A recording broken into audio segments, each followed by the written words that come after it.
You got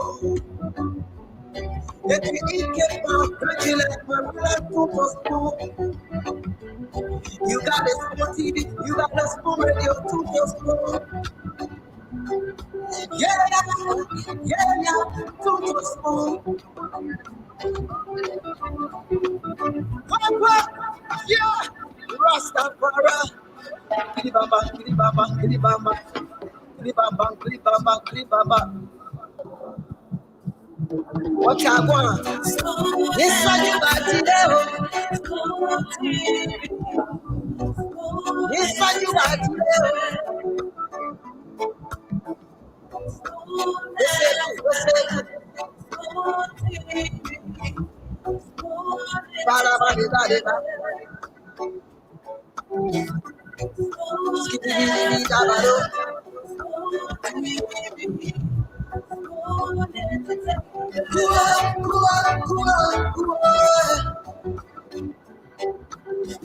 They're coming with the phone, and your boy riding the sound man, charging on the beat. To get your information, to be part of our discussion.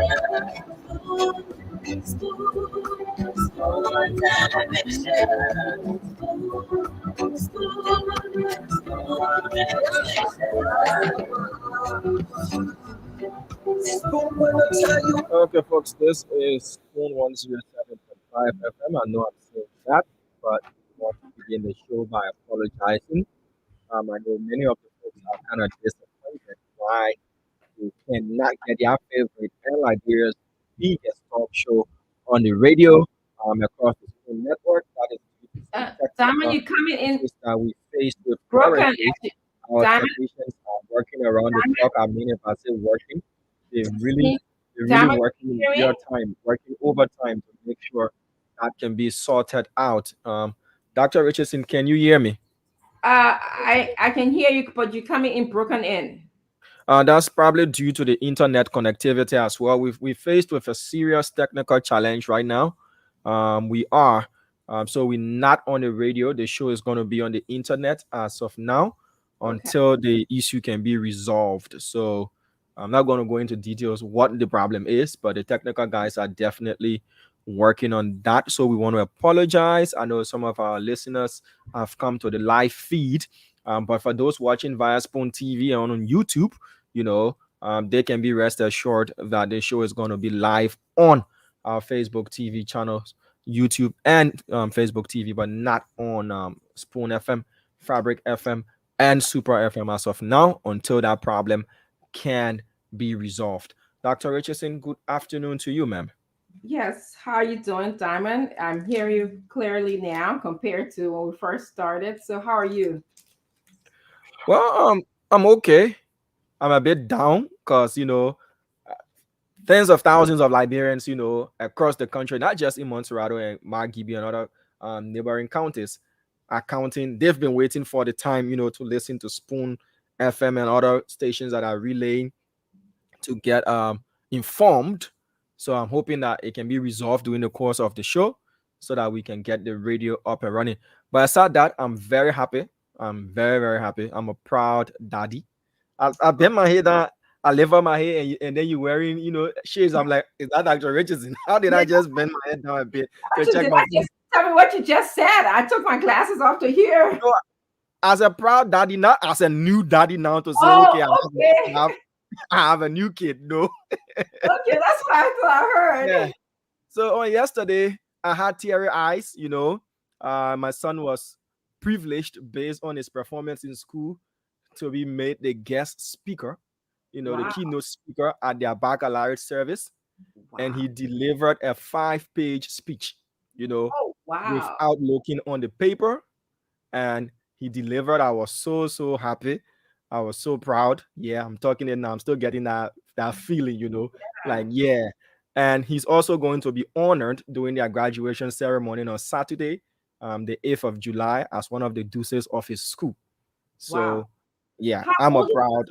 What is your son's name and how old is he? So he's 5. He's called Jairus Slanger. Okay, Darius Yeah. Snyder, Yeah, they congratulations. say I should have gone for the junior, but I don't believe in the junior thing.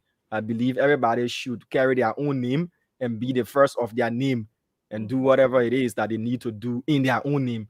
So I don't believe, in the Wow. junior thing. Yeah.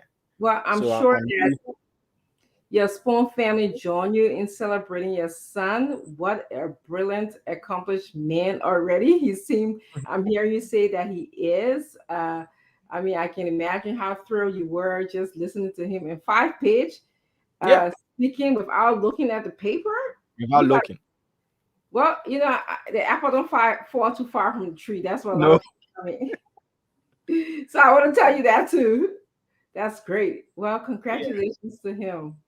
Thank you, ma'am. Wow, do something So fast too. yeah. Hmm, that's a lot. That's a lot. Well, I'm kind of tired. I'm so tired this weekend, but I'm here. We are obligated to the Liberian people. We are just committed to bring you the trending news in the country and to have a discussion with you about what's going on. But I had such a jam-packed, busy, productive weekend, Yeah. and that's why I had to put my glasses on. So if you guys see me falling asleep a little bit, that's why. I was trying not to. Friday, the CPP convention Mm-hmm.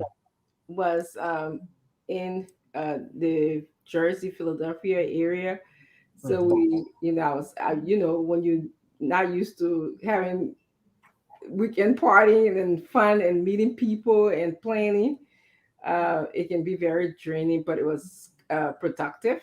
So Friday we went to the meet and greet. Mr. Cummings was there. He spoke to the Liberian people, many Liberians in that particular area, which is north of where I live. It took us about maybe 45 minutes to an hour to Mm. get there. Yeah. Yeah, so it was just awesome. A lot of Liberians asking me questions about CPP, and and like you said, when you said how a lot of people look forward to Spoon. I kind of, just go to work, come home, or stay home, do my work. So I don't really get to go out there. A lot of people are so happy to be listening to Spoon, even here. I mean, Mm. everybody was like, "We're so happy for Spoon. We listen to Spoon." Thank you. And a lot of times I change my hair, so I don't think they recognize my face. But when I say my name and my voice, is like, "Oh my goodness, Dr. Richardson from Spoon." Like a lot of so Spoon is to have done something here to people as well. Mm. So it was a great. I had company over as well. My last guest left today. So Saturday we went to the soccer field. Mr. Cummings we had a business meeting, obviously, for the organization. CPP USA had a business meeting on Saturday. And then Mr. Cummings did a tour of different important populated Liberian areas. Like, went on the soccer field in Trenton, went on the business district, which is called Woodland Avenue. There's a lot of Liberians have the businesses there. A lot of immigrants have businesses there. They went to a Doma shop. I didn't go. I had to come home to get ready to get pretty. so so I left them to did that, and then Saturday night their their party, the convention, the fundraising party was so successful. It was Mm. awesome. I met Councillor Brunskin for the first time. Okay. She is very dynamic. Liberia, we are blessed to have her. She speaks with passion. She speaks with honesty, authenticity. I mean, she spoke about the kind of Liberia we would like, we want. And it's amazing. Both Mr. Cummings, I've been knowing Mr. Cummings since I think 2017. I've been kind of appreciating what he has to offer to Liberia. And I watched their personality, of course, being someone who studied personalities, they Mm-hmm. complement each other very well. Very well. I mean, she's a woman, obviously. She emotes like we should emote. Like you guys, although you're men, you're emote, but you like to hide it. I don't know why, but she's very personal. She moved like from the head table. She was working the crowd, and they raised money. That's what the whole event was about: raising money and establishing the organization. And Sunday we made it our way. We went to Liberian churches. Well, actually, that was I think they went to a church before and then went to the Liberian church in Trenton, New Jersey, which is really great to see fellow Liberians and what they're doing in that part of the state. And I believe they went to another church either before or after. So yeah, it was a fun-filled weekend. We had a wonderful time. I'm tired, but we're gonna have this conversation today. I'm really tired, but yeah. So Okay, seems like you had a whole, as you said, an eventful time.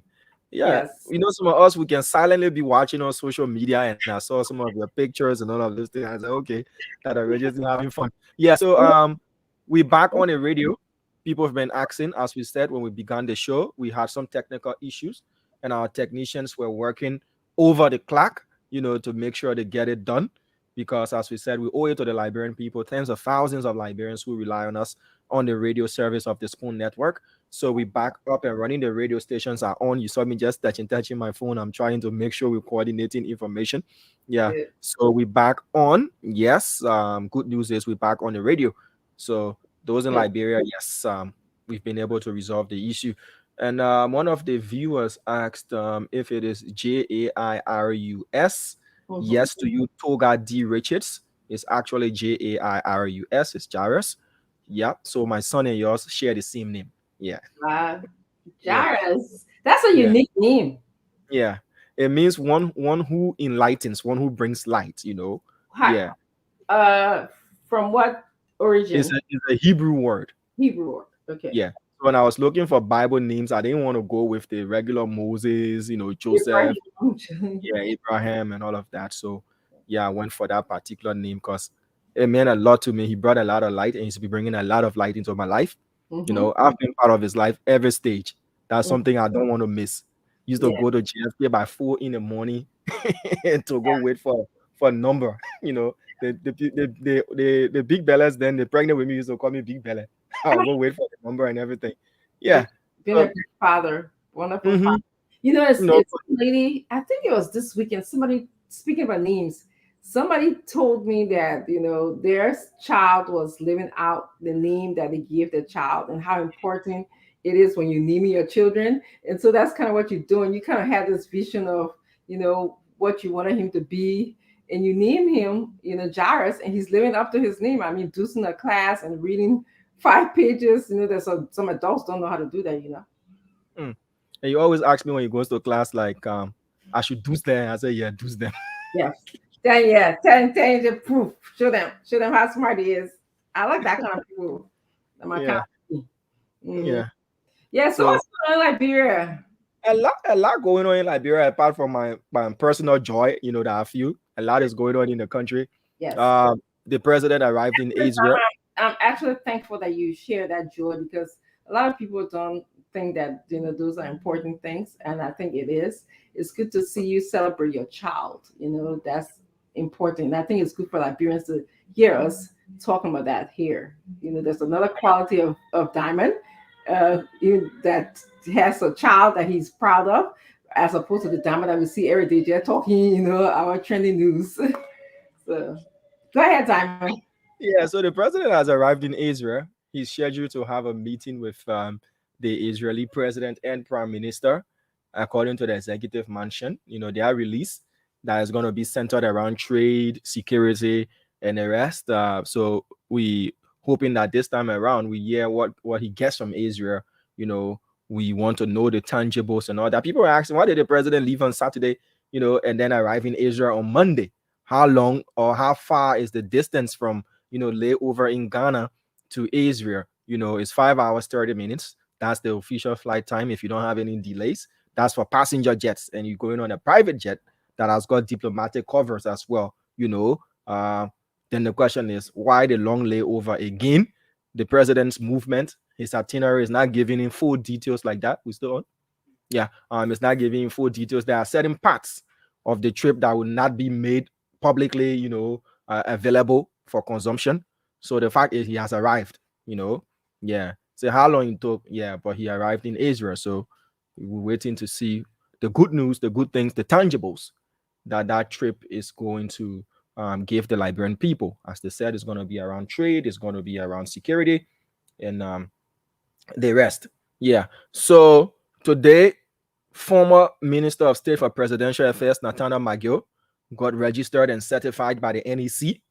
He's been sanctioned by the US, and Viney Sherman as well from Grand Cape Mount County, who has also been sanctioned, by the US, also got registered today. That has raised a lot of concerns as to, how serious are we as a people. And then others have said from the other side of the debate that they've not been found guilty of any crimes in Liberia, as opposed to being sanctioned by the US, which is a sovereign country by itself. We are a sovereign country. And if you don't break any Liberian laws to be found guilty, where your rights to contesting elections will be revoked, then they have all rights, to have gotten themselves registered and subsequently certificated by the NEC. So that has raised, another debate. Yeah, Faith Alfonso Brown, doing great. I saw you today. You wore all black. Yeah, you wonder if I saw you. Just leave that one. Yeah. So in other news, a Guinean national, 27-year-old man, was arrested with 98 rounds of AK-47 ammunition. Yeah. What? Yeah. In Zule, Nimba County, the border crossing between Nimba and Guinea. He was arrested by officers of the Liberia Immigration Service. Oh, The 98 rounds came from two 39-round magazines, and there were extra 38 bullets. wow. So, yeah, so he was arrested. He has been turned over to the LMP. His motive for having the two magazines of AK-47, the AK-47, two magazines, and 38 extra rounds, he's Mhm. going to tell that to the Liberian National Police. How did he come by the ammunition and all of that? But thankfully, he and his girlfriend were arrested. They were returning from Guinea, and they were Mhm. supposed, their final destination was Kakata. According to what our correspondent said, he's a native of Guinea, and Okay. his father, who was a military personnel in Guinea, just died, and he went there to bury. So as to whether the AK-47 magazines and the bullets were his inheritance, and he decided to bring them to Liberia. My God, Tyler, you crazy. No, maybe they were part of the man's inheritance that they gave him, and he said, "Okay, I couldn't leave that behind. Let me Mhm. take it." All of Yeah, it. All of that. yeah. The two rounds, the Mhm. two magazines, two Mhm. full magazines, Mhm. and then 38 extra rounds. So whether that inheritance he was bringing to keep here or whatever he intended on doing, we'll find out from the Liberian National Police after they've gone through their investigation. But he and his girlfriend were turned over to the LNP by the LIS. Mhm. Yeah. This tells you again the amount of things that go unnoticed in our country. Yeah. Two magazines and 38 rounds. Yeah, it's news to talk about, especially in a country of ours. But then the question that is being asked, how many others have we missed? You know, Absolutely. our borders are porous. Yes. The LIS boss said it himself that out of the 78 or so border crossings, I'll get the exact number, they're only able to cover just a minute portion. And they rely on, villagers and citizens of neighboring towns or bordering towns to help them in enforcing law and order. That Wow. again tells you, that He has been great to us. But we need to stop depending on God and citizens and start putting in the right measures. We cannot 100% have a very secure border. Even the US suffers from border penetration with Mexico. It's done. It And, happens. and But Canada. yeah, but the rate, and for us, we're concerned about ours. Yeah, the level of sophistication is not there. We can say we'll put drones up. We can say we'll have LIS, officers stationed at everywhere. No, but again, we need as many as we can to limit the threat. And Dr. Richardson, in Liberia, to be honest with you, the importers determine our taste, our consumption, what we eat is on the importers. If one supermarket doesn't have eggs, Mm-hmm. you go to every other supermarket, you wouldn't find eggs. Really? Yes, that's the way it's done. It's like they all just put money together and they import in bulk. So if you can't find yogurt, if you go to the supermarket, if you can't find yogurt, if you go to the next, trust me, you wouldn't find yogurt. Today they will bring Pepsodent toothpaste. Hmm? If they decide that Pepsodent's price has gone up, the importers will bring in Yas. And by the time you realize, we'll start brushing our teeth with Yas. So they determine our taste. It's not the other way around where the consumer, Yes. determines what the The importer brings market. in. Yes, No, the they visible. don't give to us. That is what monopoly of the market does. When few persons are in charge, they decide. If you go to the supermarket, no offense to Arabic, no offense at all, but almost all of the products you go and find, they will be in Arabic. I saw that. I So noticed how that. do I understand the Coke. contents? I want to go buy a can of Coke, and I was like, "What is this?" You know? You import into an English speaking country where you bring Arabic products because they get them from their countries, they're cheaper there, they bring them in, and then you see something with Arab. So how do I know what the contents of this product is? You It's in can't Arabic. read Arabic, yeah. So they determine our consumption. It's We crazy. used to have butter rice before. No more butter rice. We don't see that. They bring in other kind of rice and all that kind of stuff, and we forced to buy because that's what we see on the market. You don't have a choice. We don't. Yeah. If you want to have a choice, meaning you in the halves. Yes. Yeah. Those who have, you in that bracket, you can then go to the America to Liberia areas and get what you want. But if you're not in that bracket, just leave it. Amen. You eat and drink and buy what is brought into the country. This is why we need a Cummins administration. There you go. She wouldn't miss the opportunity. No. That's exactly why you need someone who will be able to do negotiation, have great trade relations with other countries, and to say what you say, Diamond. That how would you import Arabic writing to an English-speaking country? So this is, and yet and still we see our president is left the country for a trade bilateral meeting that will include trade discussion. Yeah. Mm. So somebody said in a comment that Mhm. talked about translation. It's in Arabic, but the English translation is there as well. All right, my brother, I want you to go to the supermarket. If you're in Liberia, just go to the supermarket and see how many of the products you wouldn't find English translation at all. You Yeah, I wouldn't. don't remember saying English. I bought a can, like I You said, wouldn't. soap, all the things that you mentioned, soap, toothpaste. I didn't get a chance to see, English translation. It's all of the writing was in Arabic, which was different from me because growing up in Liberia, I never saw that. But now we have it. Yeah. So, So that was just something that was on my mind, and I decided to share. mhm. Uh, we just different from our sub-regional neighbors. Like they control their consumers, control what is imported. And my brother who said the translation is there. How come you bring a predominantly Arabic product to an English speaking country and then say check beyond small to the other small part, you will see the English translation. Yeah, we You should. know. You as a consumer shouldn't have to suffer like that. Mm-hmm. You should just be concerned about choices. Like you should have, if you want to buy our Coke, you buy our Coke. If you want to buy English Coke, produced in the English country, you do that. That's what you should be.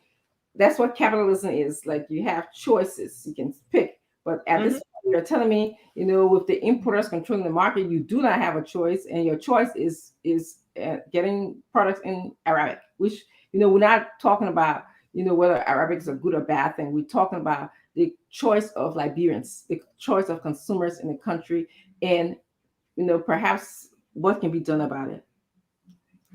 Yeah. So Dr. Richardson, Mhm. those plus other issues happening in the country, but those were just a few that I chose to share as well. Somebody says we need to start producing our own. It's true. We need to start producing our own. We I need to start shifting to becoming an industrialized, country.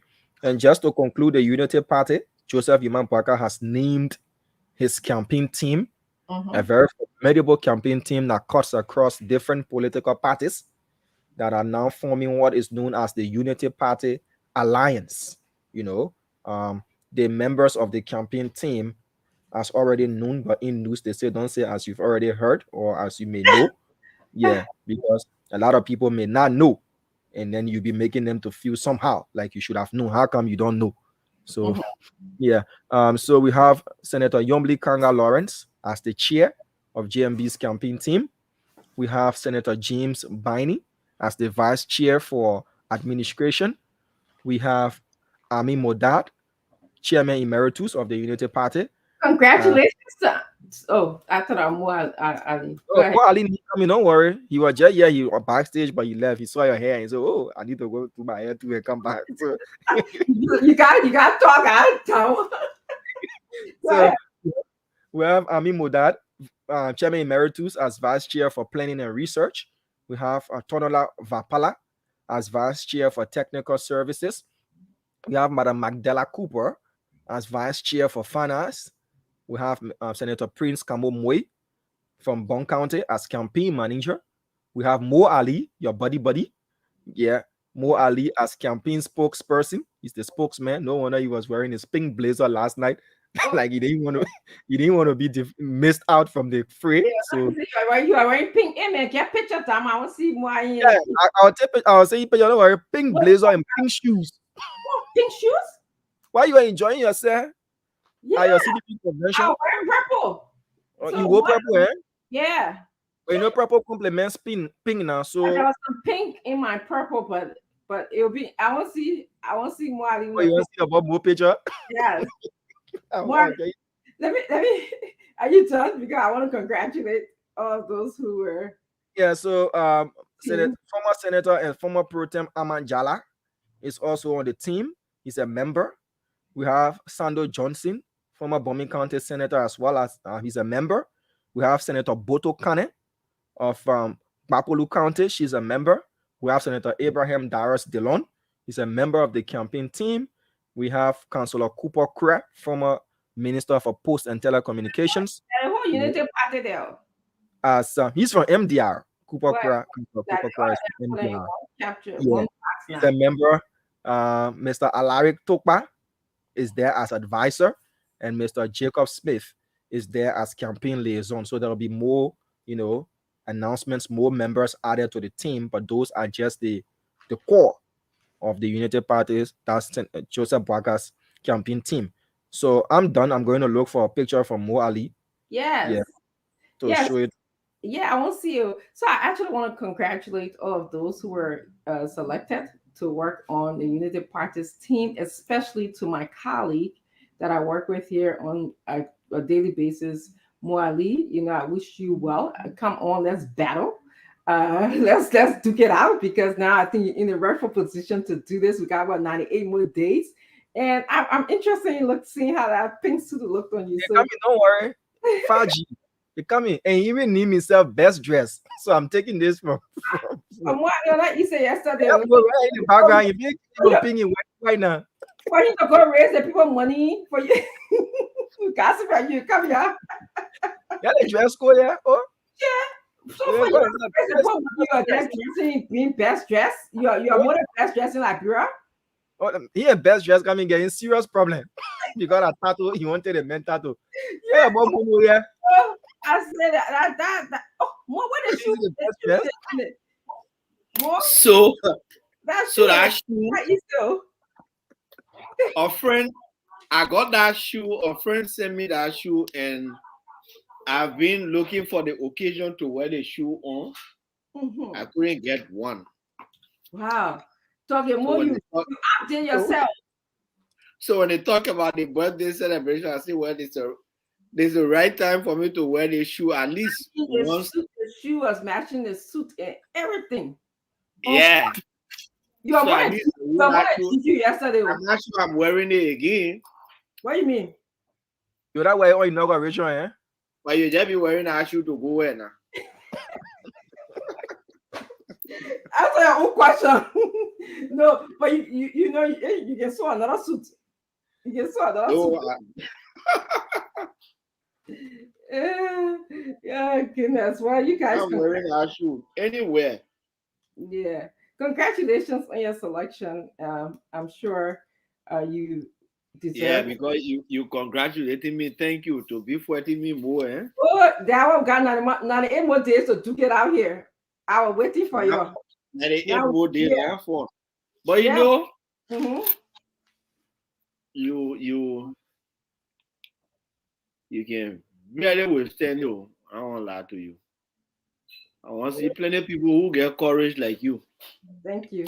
Thank you. The way you can withstand the pressure to dog everything, I say, well, when I mean, I will run away sometimes. Look at you. You can run away from something. On Sunday, you can wait to be the last, then you just throw bomb inside, you close the show and go. I think you did it next on Saturday night, Friday night. Yeah, go about my business. I said, let me tell you. Yeah, my whole house was burning. I said, okay, you waited till the last, you throw your bomb, then you say nobody talking. You call it off, you go. But the way you got expertise talking, you see they elected you to be spokesperson. I can't say that. All the other people. No, that you more. You don't want to be. You and Jerry. You know Jerry when I be here today, we miss him and we wish him well. Yeah, give see Jerry travel small. I will deal with him behind his back. Give see now here today. I will deal with him behind his back. Well, I gotta tell you, I get in trouble for you, so that y'all don't want to be watching, so I can wait until the last. Yeah, give see to be friend with you. Give see can better get on my nerves. No, you can get on Jerry nerves too. You. If she can just be talking. Anyway, you know, I like the talking part. We're not going into fight. Everybody is using their mouth to fight, which is better. When they talk about your candidate, you can't talk about the person and we'll move on from that. We're not creating, you know, for me in politics, I don't create animation with anybody. And what we discuss in politics, we leave it there, we're gone. When we continue like that, it's okay. Once people have the opportunity to express themselves on how they feel, there are some things that burn your chest on your mind. If you don't have the opportunity to express it, it keeps bottling in. One day you express it violently. Absolutely. But when something happens, you come on the radio, on the television, you express it, and then you move on. I think that is okay. Yes. For us in our country. And more, you know, a lot of people think this is a personal issue for us because we come here every day and talk. It is not personal, and I'm glad that you say that. You know, we just talk. We talk our own, and we move on. And you know, when we meet out there, you know, we can say hello. But it's important that this is about our country. Mo just happen to love Liberia differently than I do. And so we'll express those differences here, but we're not fighting at all. We'll just, sometimes we'll fight. Of course, sometimes you make me mad, but, you know, I think that is important. That's something that you hold in your heart to say, I get a grudge for this person or something. No. It's not like that. We shouldn't. But you know, this morning we're on a panel discussion, and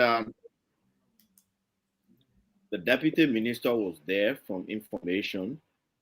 He was there in his capacity as chair of the We Are Intellectual movement. And there was something I grabbed from that panel discussion this morning.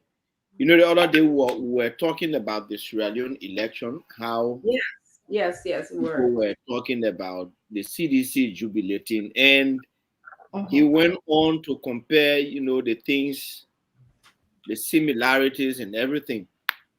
But there were points raised by both Menipake Dumoy from the CPP and Abdullah Ketama that I captured and I agree with. When he talked about the similarities in the elections that Mada Bio won, and the guys come out to they pointed out that, look, there are several things you should take into consideration. One is that all of the international observers have condemned the election to be a fraudulent election. All of them? Almost all of the international observers have condemned that election. They say it was fraudulent.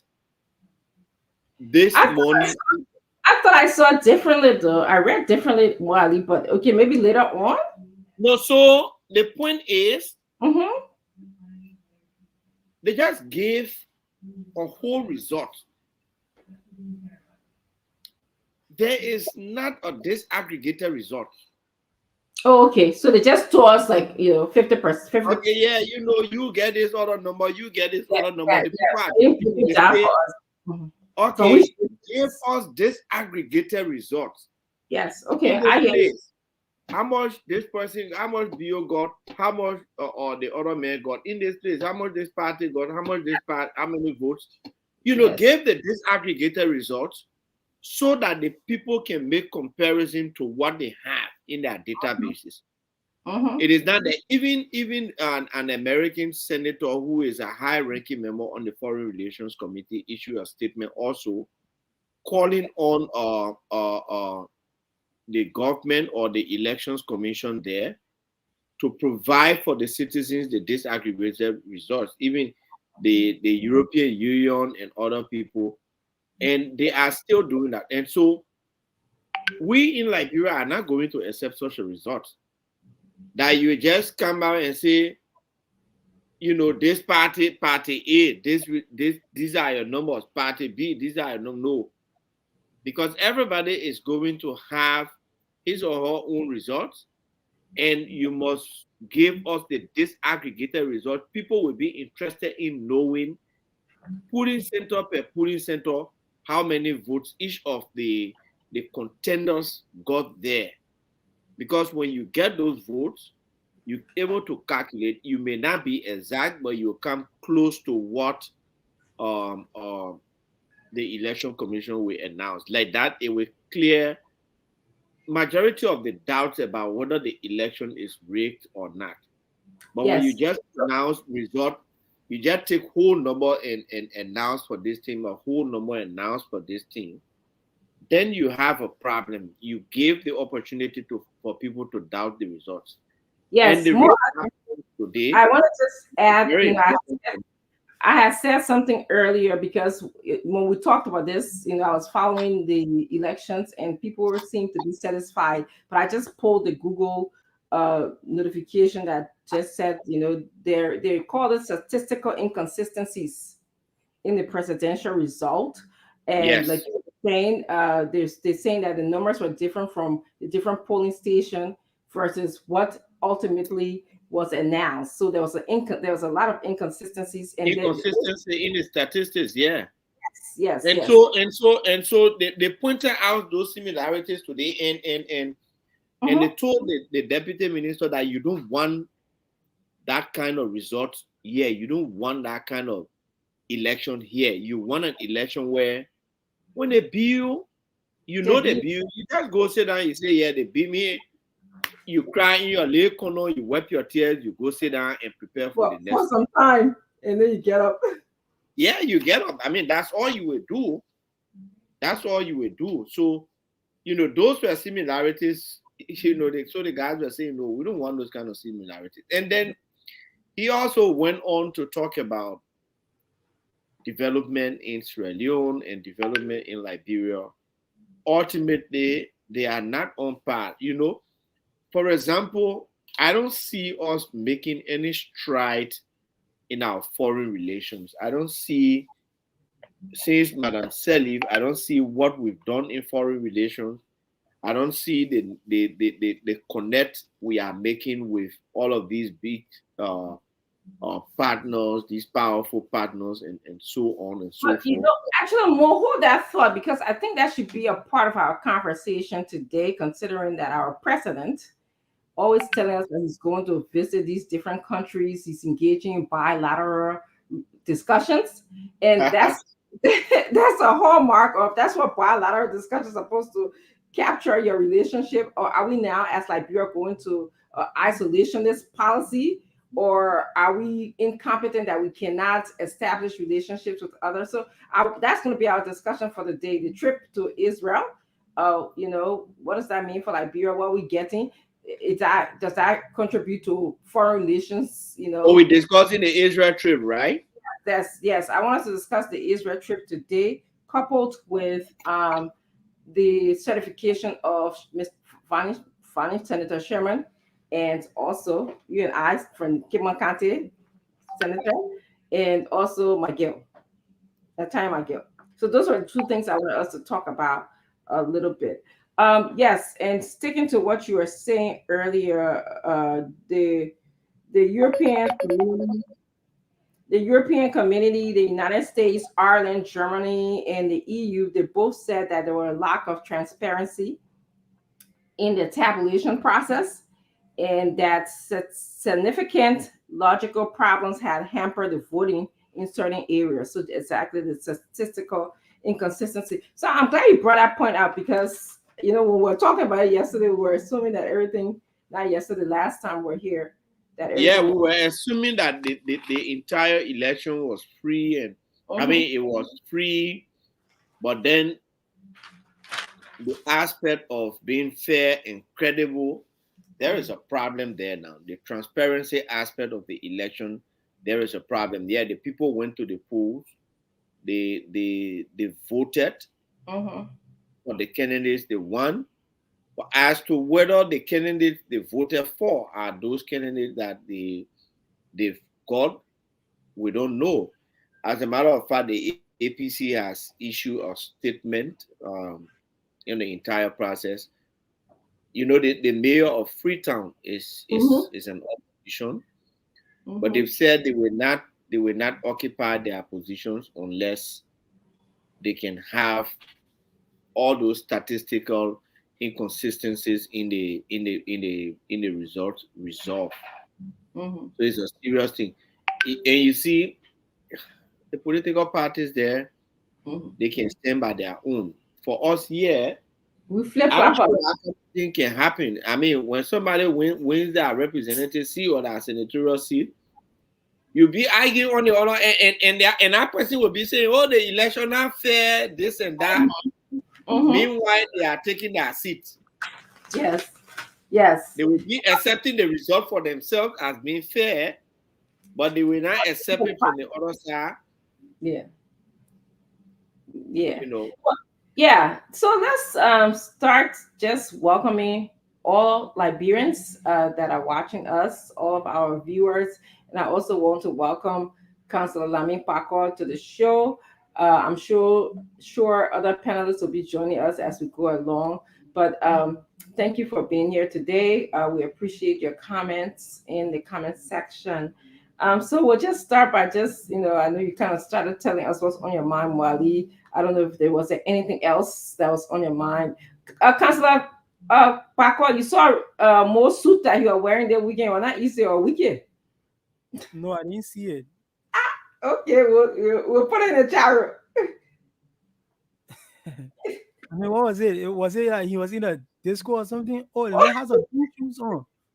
All right, disco. Look, you see how bad about that he had, that someone sent him, but he hadn't had the opportunity to wear it because he been thinking about what to wear it with. And then this occasion came about. I have a similar shoe, that I worn for 3 years because I don't know where to wear it and what to wear it with. And what occasion to wear it on? Normally you will not wear that kind of shoe to go to office or stuff like that. People look at you and say, they got sound. I actually regretted buying that shoe. I went to I regretted buying the shoe. It's a Pierre Cardin, is nice. And I bought it, and then later on I thought, I said, but why did I buy this shoe? I can't wear it anywhere. Well, hopefully you have an opportunity to wear it as hopefully. Let's welcome Mr. Falcon to the show. It's good having you guys here today. I feel like I was gone for a while, but we're going to have a great discussion today. I was just asking Mwali, is there anything else you want to tell us about what's on your mind?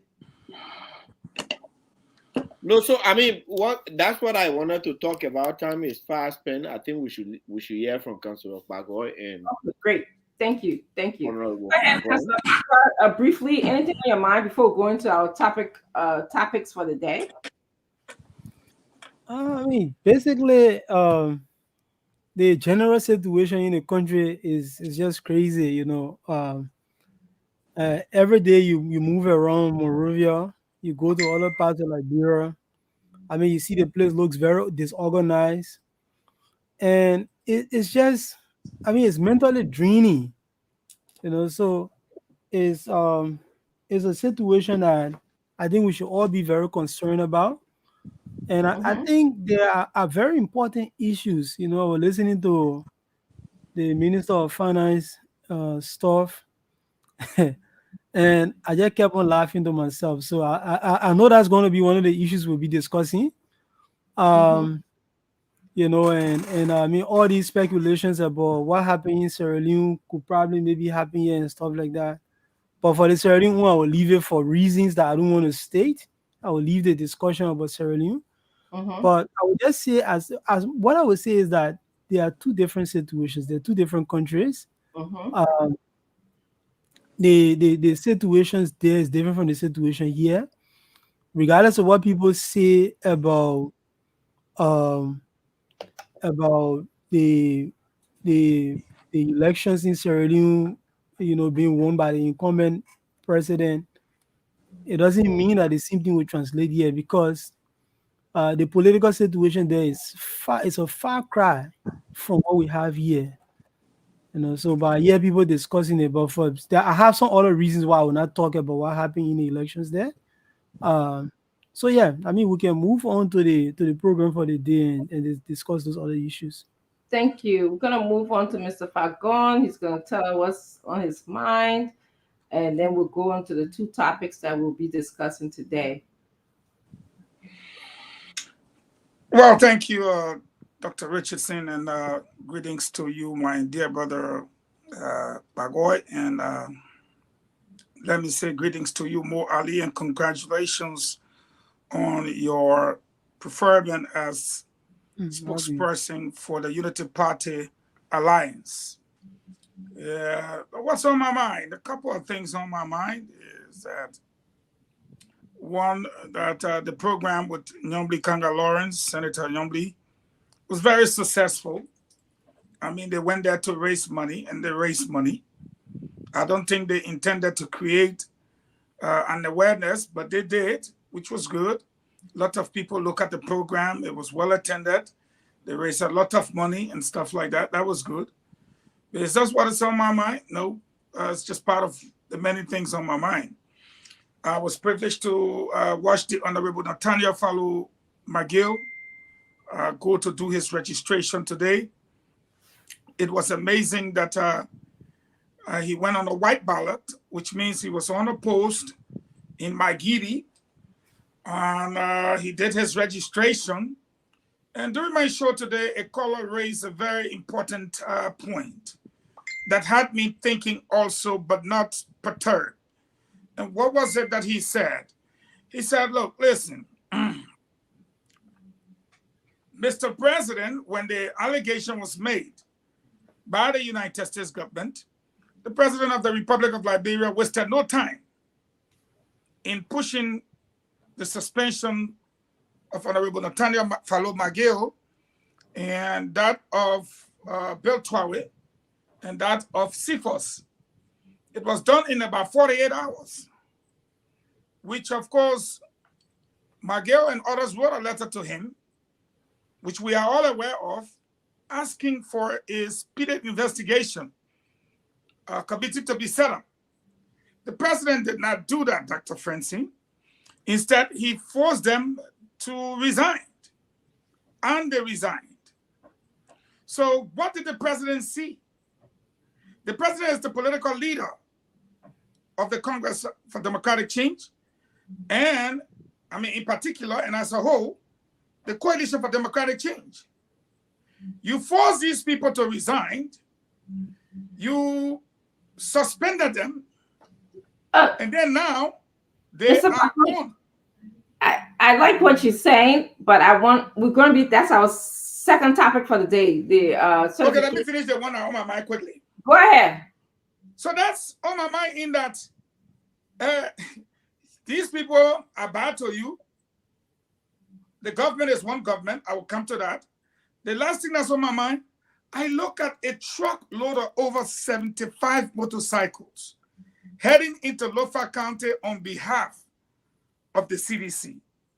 And I'm looking at our police officers with probably no uniforms. They don't even have motorcycles. to patrol the streets. You were in Liberia. People can't care to the police say, go find bike. Yo. When you bring the bike, how many people you gotta get another one? Yep.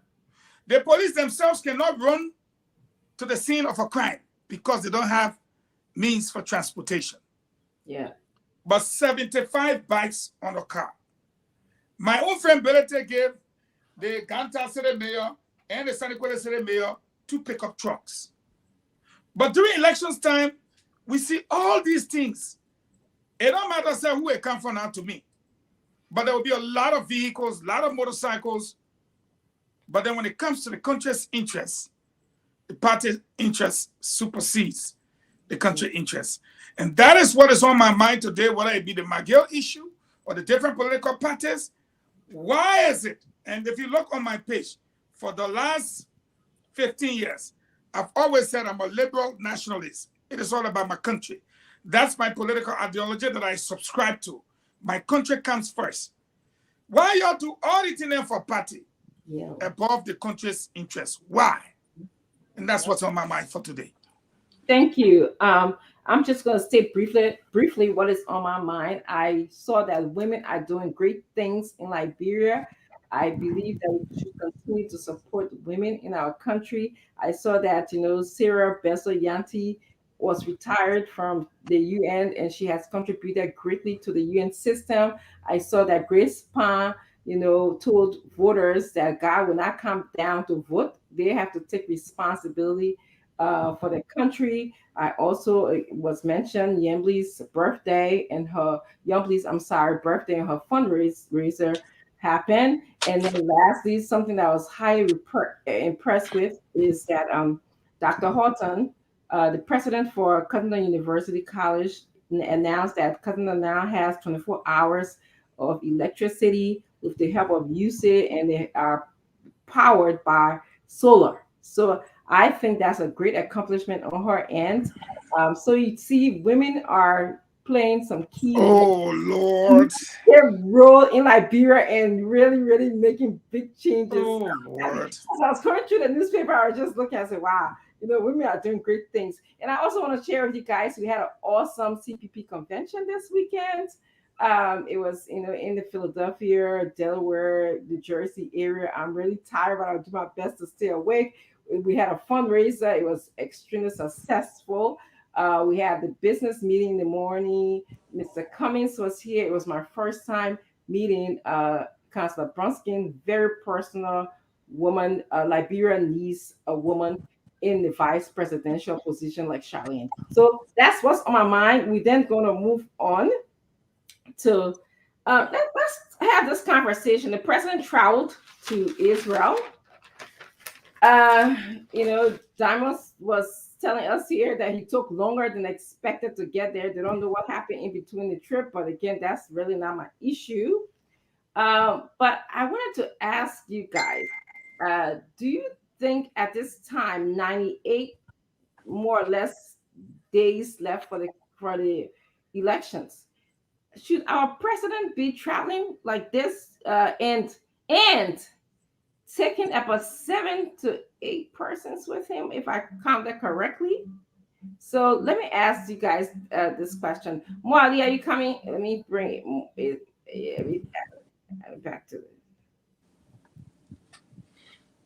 Okay, I guess, oh yeah. So we'll start with you, Moali, because in the order in which we came in. Moali, what are your thoughts on the president's travel?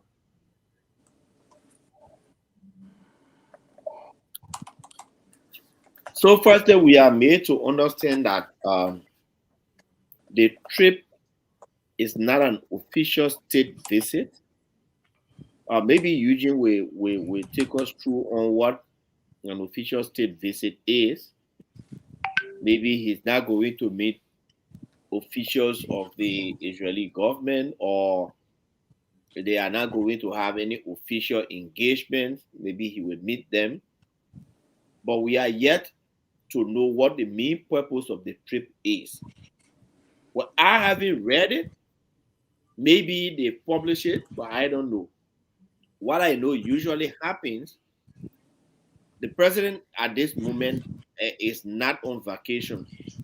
So I believe that if he's making such a trip, normally they will publish it to inform the public that the president is traveling to this country for a number of days and for these They reasons. did publish it. So Soon that's as why I they said I don't know. I'm yet to read it. But normally when our president made a trip, what we are interested in is what we as a country are going to benefit from it. So we need to know these benefits. We need to know what they went for. What are some of the diplomatic benefits that Liberia is going to accrue from the trip? It is a difficult thing for me. The number of travels that Mr. Weah has made and the dividend the country has gained from it, I have not seen it. You travel all of the time, but we don't see the corresponding investment because our country is like a business. And those who manage the country are the business managers.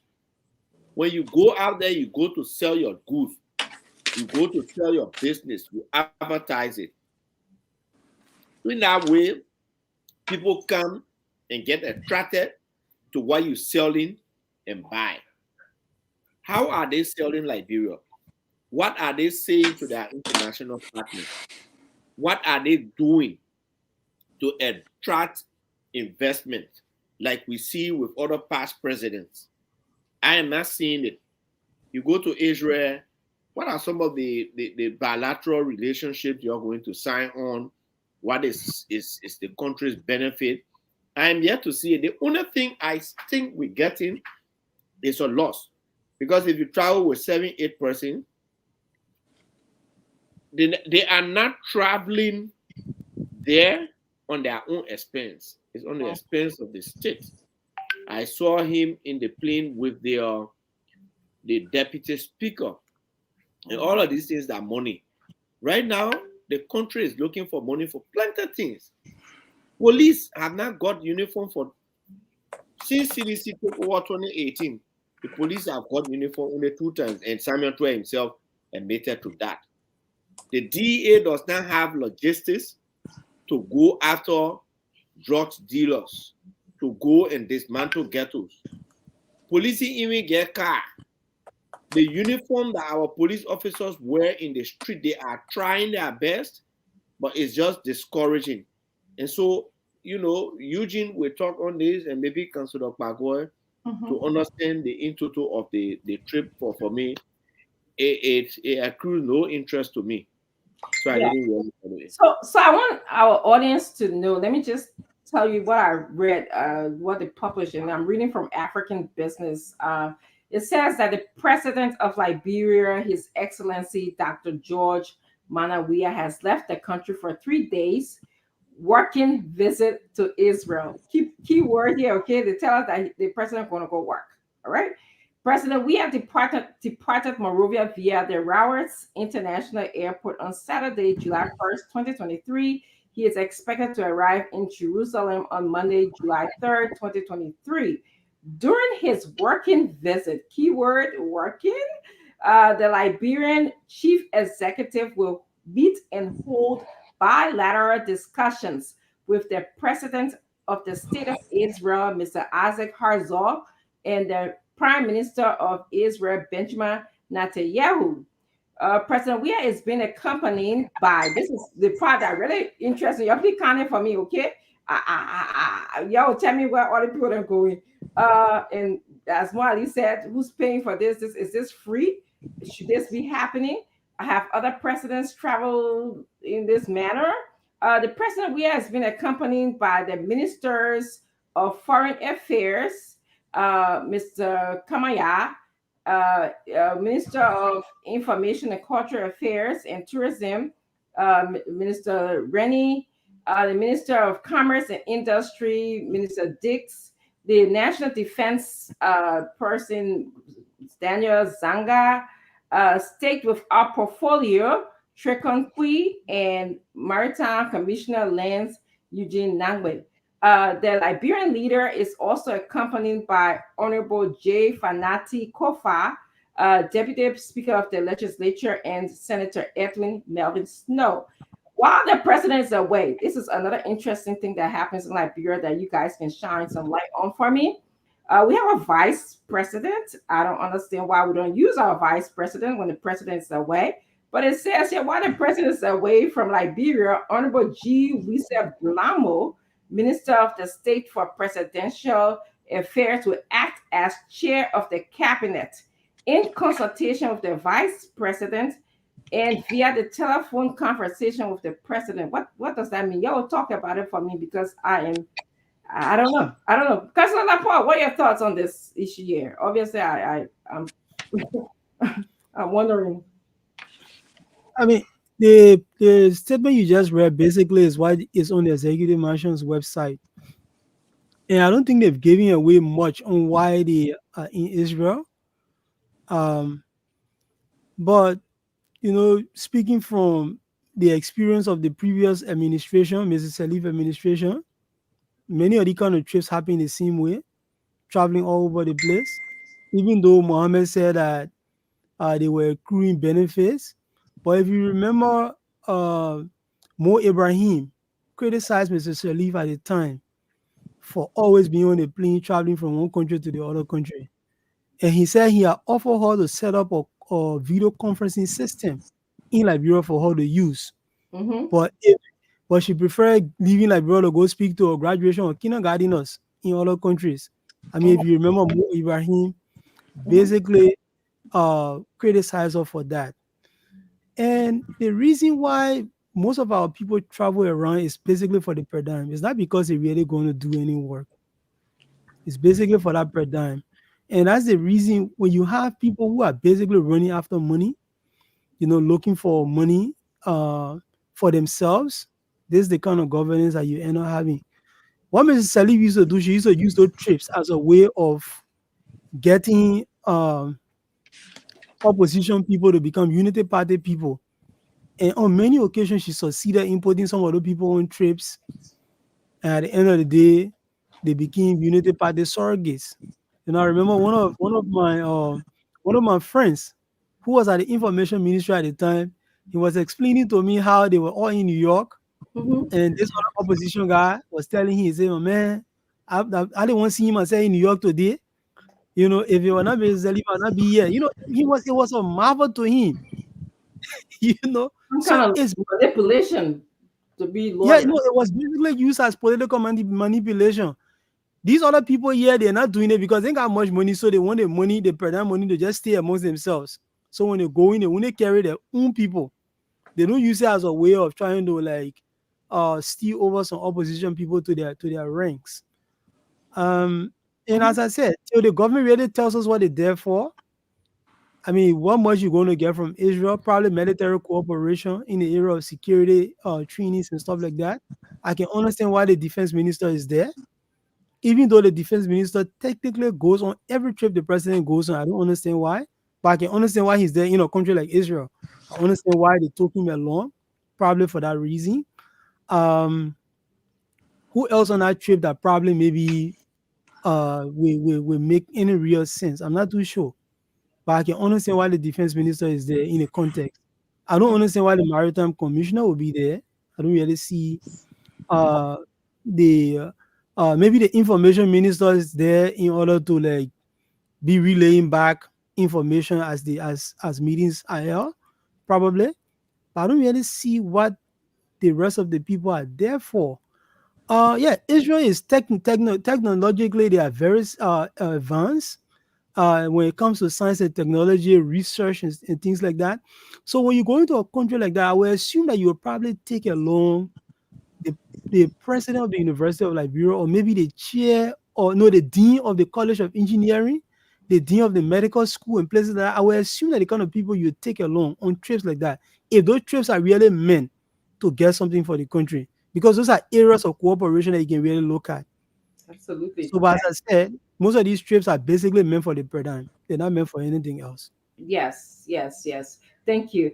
I just want to just before Mr. Fagon comes in and he's going to tell us more. Liberia and Israel have had a good relationship, so we should also state that just to educate our viewers. Since 1947, when Israel became a state, who Liberia actually voted at the United Nations for Israel to become a state, and then we know that things went wrong in 1973 during the Tauber's regime when a lot of the Arab countries got together, formed a coalition, and they went to a war, the Yom Kippur War with Israel. In that time, at that time, Tauber was, being a Pan-African, he didn't really appreciate that. And of course, the relationship was severed until Doe came to power, which was 10 years later. That we saw ourselves again in engagement with Israel. Israel built Tukor or contributed immensely to Tukor and our executive mansion. So I'm thinking, the visit, the trip, could it mean that we're getting deliverable back? We're getting something back, although they're not telling us, but considering the relationship that we have had, what does it mean? What does it mean for us, Liberia? Especially actually in this time, yes. Before Eugene comes in, Mhm. uh, I mean, I've heard a lot of people talk about the vote, the Liberian vote that led to the statehood of Israel, and they try to link it to a religious message and stuff like that. That's patently ignorant. And I mean, I was in a meeting one time of a very respected political leader, Mhm. somebody who I really respected at the time said the same thing. And I sat there and told myself, I said, but this guy is extremely ignorant. He doesn't understand how these things. Because if you use that thing if you base it on the religious reasons, then you don't understand how world politics work, and then you're not in a proper position to be leader of a country. Yeah. There are plenty of Absolutely. geopolitical reasons why Absolutely. the state of Israel exists today, Mhm. especially the Second World War. What Mhm. happened in Europe, what the Nazis did to the Mhm. Jews. When Yes. that thing happened, there were a lot of solutions that people thought about, whether they should create a country in Europe, whether Mhm. they should repatriate those people to Africa, or Yes. create a country in Africa, whether they should take them to the Dominican Republic. And Absolutely. they were all criticized in plenty different ways. Mhm. And the situation happened over there. Obviously, there was a British mandate. The guys had a war of independence. They declared their independence. But Yeah. when people try to make it a religious issue, basically they are ignorant people in this country who don't understand those political issues, and they try Mhm. to make it a religious thing. Yes. Uh, Absolutely. Israel is a very advanced country. They're a Yes. very advanced country. They have a lot of smart people. They Mhm. have a lot of smart scientists. Mhm. There are plenty of different ways we can benefit from cooperations with them, not from the religious standpoint. Yes, I agree with you. Many ways that we can benefit from them. So let's bring in Mr. Fagon. Maybe you can tell us what do you know about this trip? Since yeah, you say the drone all over the place. Did you get any pick up anything from the drone? Well, let me say this first and foremost. By our law, it is within the purview of the president to leave who he wants to leave in charge. That is given to him in Article 51. And it talks about in the last sentence of Article 51, Mm-hmm. he shall attend meetings, and that is, they're talking about the vice president of the cabinet and other governmental meetings, and shall perform such functions as the president shall delegate or deem appropriate. So again, it's for the president to decide what he can do and he or she can do and not do. Uh, Provided that no power specifically vested in the president by the provision of this constitution shall be delegated to the vice president. So you see, most times these presidents try to use that last part, that my powers, I would not give it, so let me just leave somebody in charge. But the right thing to do, man, if you don't trust the president, why carry them as your VP? Absolutely. That's my question. You think they will kill you? Well, Maybe you the don't. thing I never heard the United States president leaving somebody in charge. He just left. It is assumed that the vice president would do the needful yes. in consultation with him. Yes. But who brought the kind of thing? That the man Elena and Joey No. No. Where I come in, my brother, you had your time to talk. Because Tubman time, I never saw anybody left in charge. Tauber time, Vice President Green. When I said that the man Ellington, remember that the man Ellington moved over, that the tailor there and the whoever fashion. So when I speak with my sense, not to entrap myself. Now that generation that brought the whole idea because of the coup, the war, and everything. So you leave your friend in charge, your friend ordered the army for you not to come back and I put a problem. Okay, so I know I'm speaking from something, Mr. Pagoy. Article 57 of the Constitution states, and I quote, that the president shall have the power to conduct the foreign affairs of the Republic, and in that connection, he is empowered to conclude treaties, conventions, similar international agreements with the concurrence of the majority of each house of the legislature, unquote. Now, look at this president. I post something in the discussion chat room. Because me, I speak with facts. I raised that issue. It came about on June 8th. You see, Dr. Francis, you see the 65 million? Yeah, so. We never know what all juke inside. But some of us got dreams. That if you look at the words in this article, and I have to give the Front Page Africa credit, it's an industrial portrait complex agreement for ratification. When he said it, if you look at it, there is a guy who had already gone to them with this whole proposal. But they felt greedy that this man was going to make some money. Y'all listen, I'm a junior all over. So they took the main project, copied it almost word for word, and used it with the Israelis. However, when they denied him, everything was perfect. The United States government gave him $1 million in grant. He's received the money. He bought 65 acres of land. And they are now in the process where they will do the corn, the chicken feed, everything. They will be producing millions of eggs for Liberia, will not be able to import it. To buttress this broader point, Dr. Francine, they did not want to do it. So they decided to use certain Liberians. And I am reliably informed that Costa and Tilia, in connection with some Nigerians, were the one that broke up this whole thing with some Israeli businessmen. So then they went ahead and pushed it, as you see in the chat room. If the guy's there, they will put it up. It should have gone for ratification on its own. Remember I said the U.S. government gave this guy $1 million. Yes. So in order to dodge it, when he sent it, the Representative Isaac B. Rowland proffered a motion calling for this quote-unquote export credit facility agreement. That 26 million to go to committee room. They also got a down payment there. When they went there to the committee room, whatever happened, what ain't happy, did the bar fall down? I just read to you what the Constitution say. Okay? So now, the demand from the bank in Israel, if you look at the name of the bank, is Le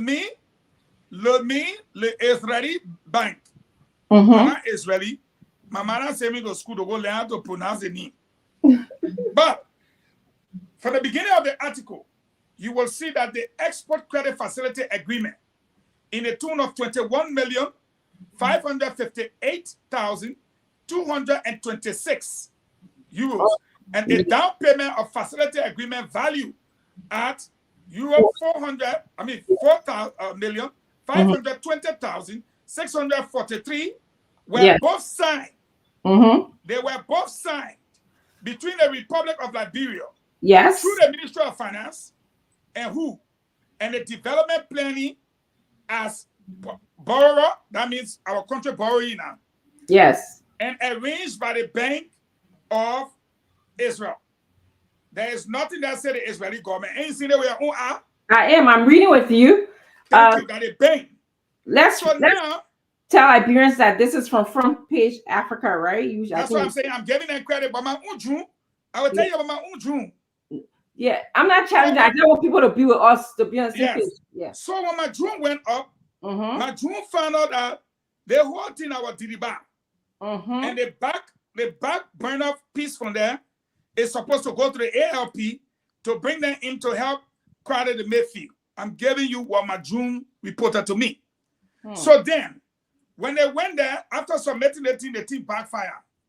The people said they want sovereign guarantee. Sovereign guarantee is almost like collateral. Bring your car or get something. So the president, to make all that thing happen, the president is said got to go sign. And you see it? Wow. The president should have left on the 28th. I told the Liberian people. The reason why the president never left on the 28th was because he had to do his what? Registration. He and the VP. If you look, you will see the timeline. The other people left, they went ahead of them. If you look here again, what my June reported is that in order to make it sweet, as we are talking Monday, Lembo Ali and Lamik Pago, who get 2 hours with 4 hours in her name, tell me, you go to the state of Israel. There are 2 big black bosses speak them off on the back of the airport. Bosses? Yeah, but I speak like bringing it back, thank you. Thank you for the correction. 2 big black bosses then that AP them off on the back of the airport. No, we are, mother boy come for this, that, but nothing. P them off on the airport. Our president, when we told him he won't get vest. 2 big black boss, not bosses. You know, P them out and carry the Canada and Mount Tessie. You can see the 2 yellow plates. They said they would meet with the Israeli president earlier today and then meet with Prime Minister Netanyahu. It's a working visit. Yes. What was in that 65 million that you know we're talking about? How did they break it down and break it up? That was the question the Senate asked. But when the people came back down, instead of briefing the Liberian people and the Senate, it passed 4G. Now, what will the president commit to the people in the state of Israel, in the Bank of Israel, for our collateral?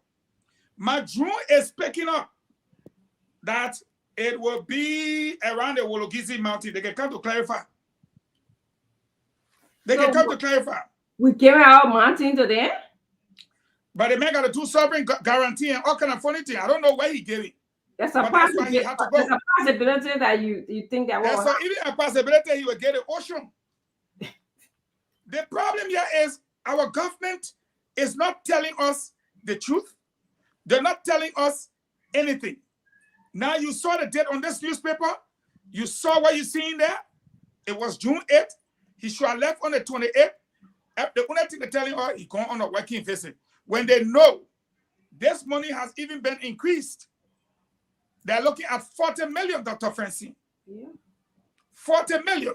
And because the bank could not deal with the government directly, because it has to do with agriculture, so they had to deal with, I want to get it correctly for you as my June presented it, a third party like an NGO, implementing partner.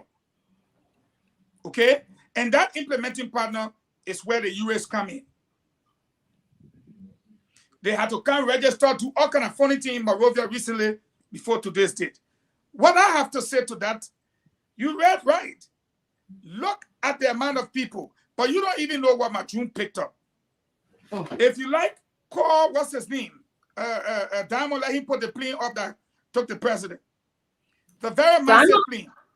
Diamond, please show the plane. And you can check from the windows. You know the rows of seat goes with the window. You fly a lot. Yes. It goes with the windows. So there will be 2 seats on each row. Yeah. Those people you call there, looking at the row, I am reliably informed that several pastors were taken on board that flight. Oh, we didn't see that name, huh? No.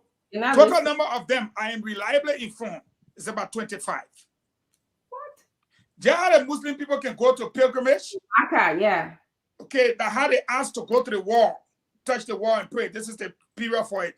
Yes. But you still not telling the Liberian people that I'm nothing wrong with you carrying pastors. But inform us that we are taking the pastors. None of that has occurred.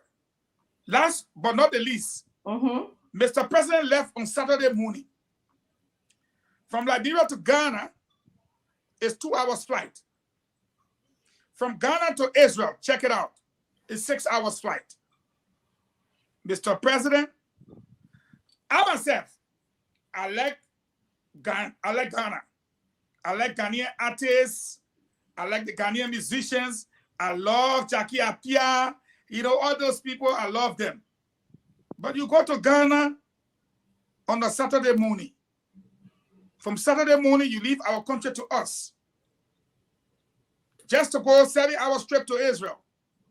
You stay in Ghana Saturday. You stay in Ghana Sunday.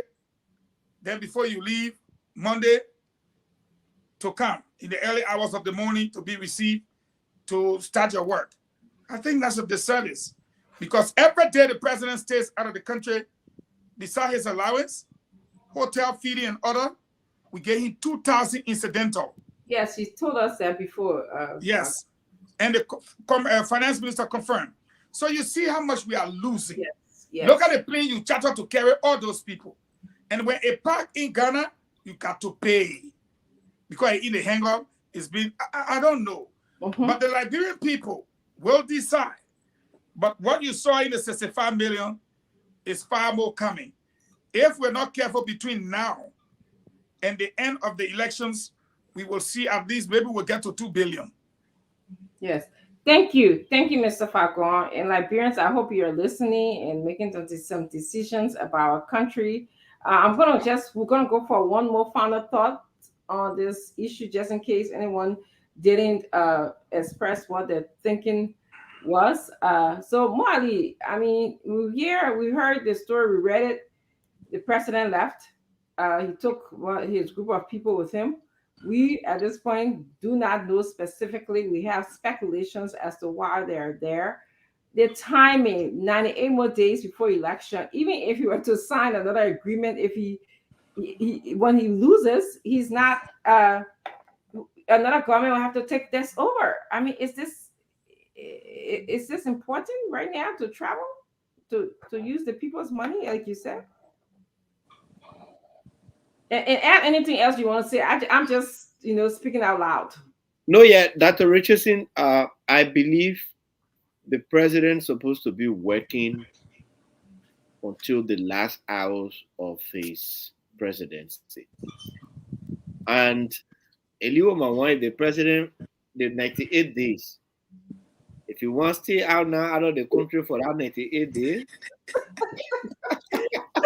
Why are you saying that? Mo won't say. Mo won't say that. No? I know that you can say you're present like you're absent. Yeah. Yeah. The whole 98 day, if you want to stay off, that his business. The fact is that he yourself will not feed in it. He go, maybe even better, because you know what?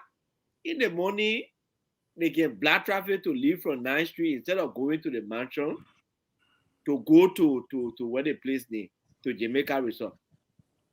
But Dr. Richardson, here is one thing. The president can travel as much as he wants. The failure of the president is just glaring. And every day, one of my senior colleagues and I talk, he bring out something. He says, look, Mo, if this man can fail in football that brought him to prominence. And my vice senator Barrow can always say, people say John Weah grew up in poverty. That's not true. The man started playing football from small. The talent was there. And so somebody will look at you and say, my man, we'll give you uniform, we'll pay your school fee. The schools will, in fact, the schools that used to like football, they used to scramble on him to attend their school. He never knew how to pay school fee. He never struggled for food. He never struggled for football materials to play because he had. So it is football that brought him to prominence. It is football that made him to get the presidency. Today, 4 countries in the Mano River Union in football ranking, we are four. We are fourth. 15 countries in West Africa in football ranking, we are the number 15. Out of 150 countries in the FIFA World Ranking, we are 148. Under a president, yes, that played football to the highest level. During his days, he was at the top of his game. He was the best. And now, the other day, the very Sierra Leone we're talking about, we dropped off from African Cup of Nations qualifier a long time. Liberia had to be scrambling to go on the field to watch Sierra Leone and Nigeria play because the banned Sierra Leone field, I think they had some crowd trouble or something. We cannot scramble now to watch our own team play. So president can go now for the next 98 days, as long as he's not taking our money, let him go be there, at least to give us the opportunity so that serious people who want to occupy the presidency can campaign to the Liberian people and debate among themselves. As much as President Weah is the current president, he has enjoyed incumbency for the last 5.5 years. You call debate tomorrow, he not coming there. My man Pago can sit down here whole day. He talked about the policy issue. They will not talk about policy issue. So his absence from this country and his presence, for me, I don't know. When the president is here, I don't know. When he's out, I don't know. To be honest with you, other than the fact that they are using resources that should be used for the benefit of the people to go and sleep in the best hotels in the world. Look at what Eugene saying. They go turn them in one black bus and they just put them in the traffic like regular person. That's what they said. The deal they are going on is not even a state-to-state deal. That's just some small bank or small organization there. How can the president get on and just go have a little small organization? And maybe it's not only with him. Successive president, we killed the morale of the presidency in this country. That's why we need a serious Joseph Boakai to up that. Good try, Mo. Let me just. Yeah, I know. Yeah, that you know again, and everything is cancel. The only thing is that he ended that sentence the wrong way. That but I mean, try.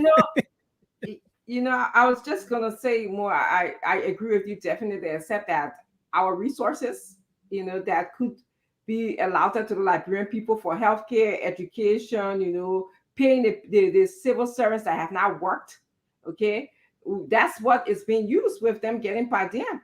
You would think that our president want to take austerity measures to, curb things and then try to reflect in the last 98 days.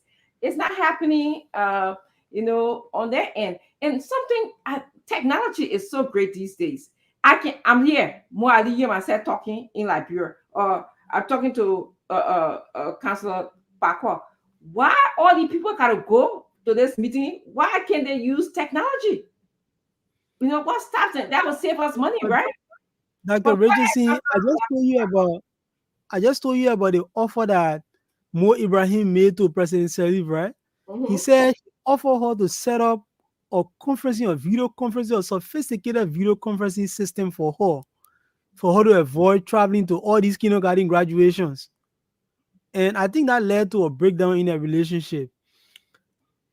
The problem here is that, I agree. There's really no reason why the president will be going on some of these trips. Absolutely zero. Because even if he's there, I'm not sure how much of the deliberation he actually participates in. I'm not really sure. So why is he there? Why is he going?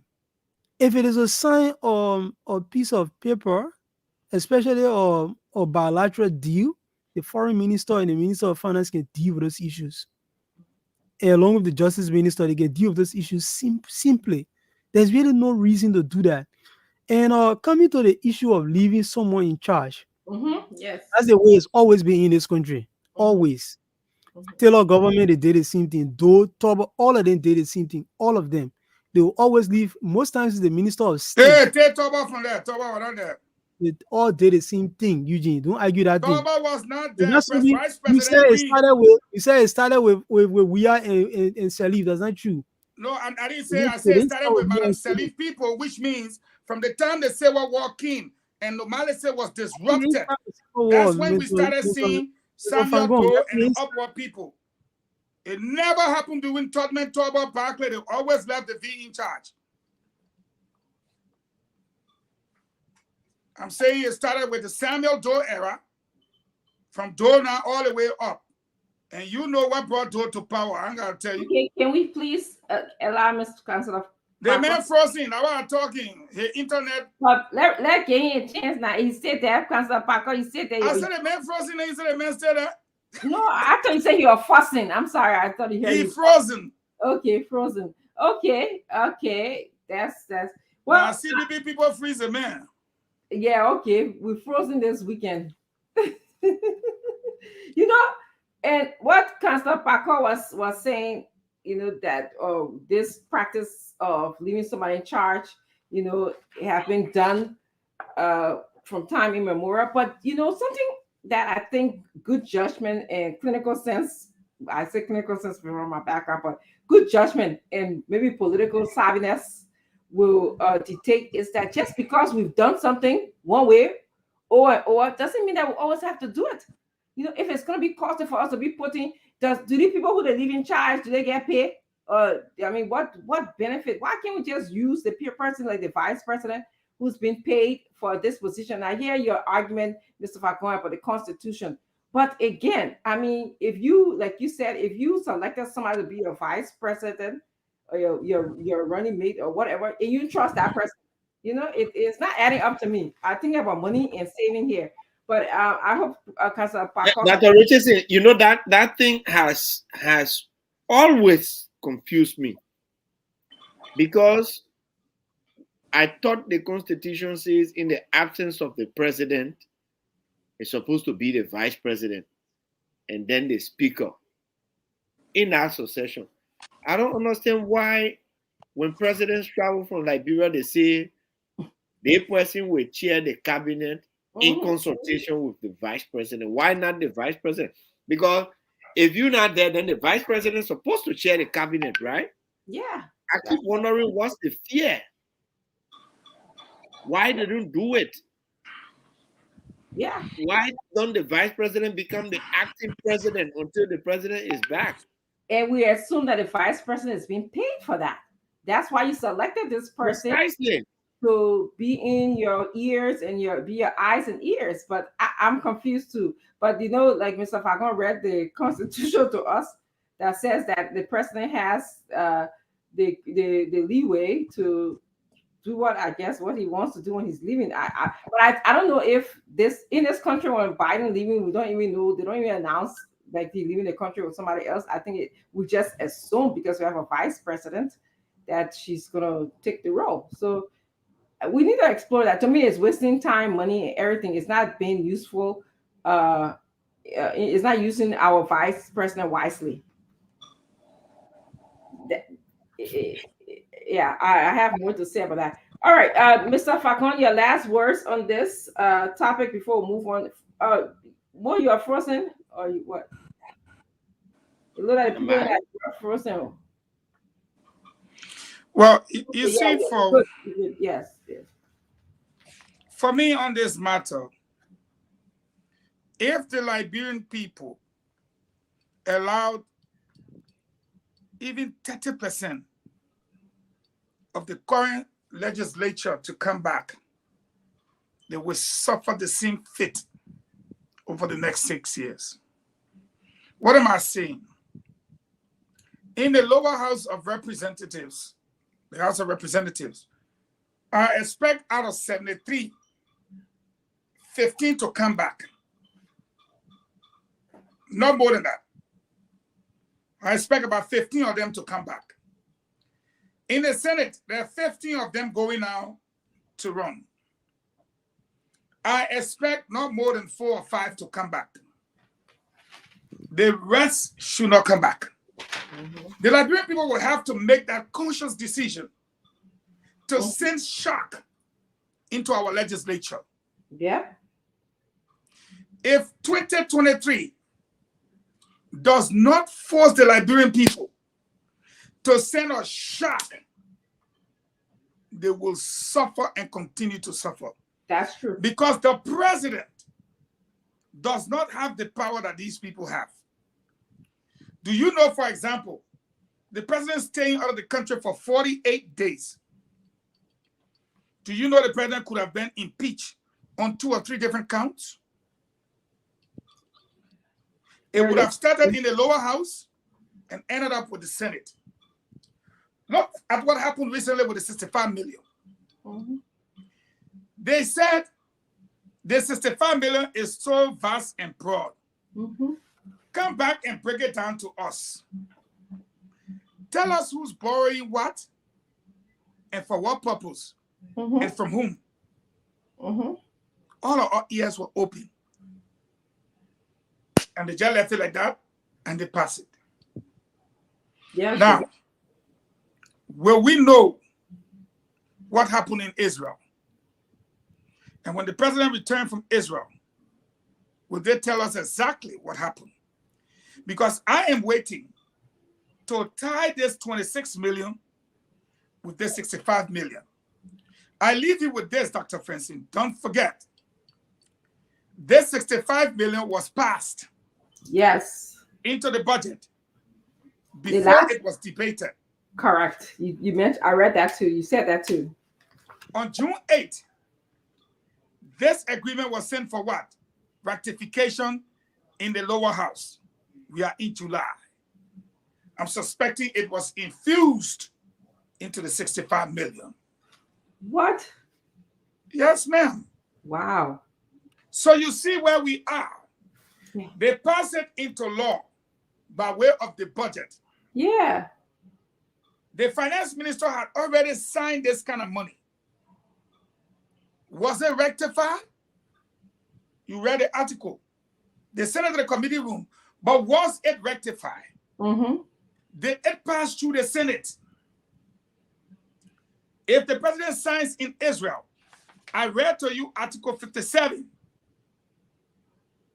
how it states that the legislature, 56 is it? Under the executive, I think it's 57. But the president is supposed to submit these things and they should meet the concurrence of both houses according to our laws. Yeah. That 26 million agreement, did it reach anything? We don't know. We are just here. And as far as I'm concerned, from the way I see things, if it was passed in the budget, then it became law. And once it's a law, nothing you can do about it. They made it a law before signing it into agreements. So where are we? If you go turn on, they start running behind you with state. Amanda, where to? Amanda, where to? No, don't give me the. Amanda, illegal stuff going on there. But let's give Councillor Parker because he got. Dr. Richardson, I wanted to talk something quickly about that 65 million. Okay, after you quickly, and then we gotta go back. The guy, yeah, just less than a minute. The guy who runs the finance ministry, Dale Francis Ray, posted on social media that the 65 million they credited it from World Bank to pay salary. Oh. Yes. The post is there. I can send it to you. I can put it in the chat room. You'll put it up. Yes. He said they credited the money to pay salaries. I'm going to send it to you. Yes. I mean, in the discussion chat room. And it's not about any other thing that I think what we see building capacity or institution and blah blah blah.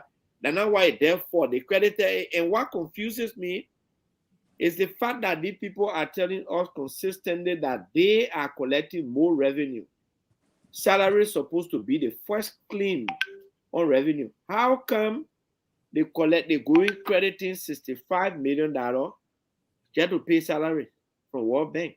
I've Mhm. sent it in the chat. Maybe you can display on this Yes, on the Donna, screen. please prepare it so we can put this up. And let's go to Councillor Parker, who was talking and he got frozen. So Okay, so please continue. let me just say something quickly on the issue of these acting people who they leave in charge when the president travels. And some people have been talking about the US situation, right? In the US, wherever the American president is, the office of the president follows. They don't normally do that acting presidency thing. The only few times it's ever happened is if the president has to undergo general anesthetics Correct. as a result of a medical procedure, they will Mhm. temporarily transfer power to the vice president Yes. until that procedure is done. They transfer the power back. It happened under George Bush a couple of times, I think, and probably maybe Obama. I'm not too sure. Huh? Donald It Trump told. happened with Biden Yeah, for Trump about also, an yeah, hour during or COVID so. time, Donald Trump. So they will do that.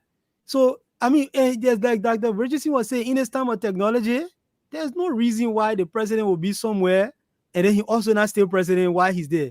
Because And technology, a very prominent lawyer just sent me a message to say that the law says in case of incapacitation.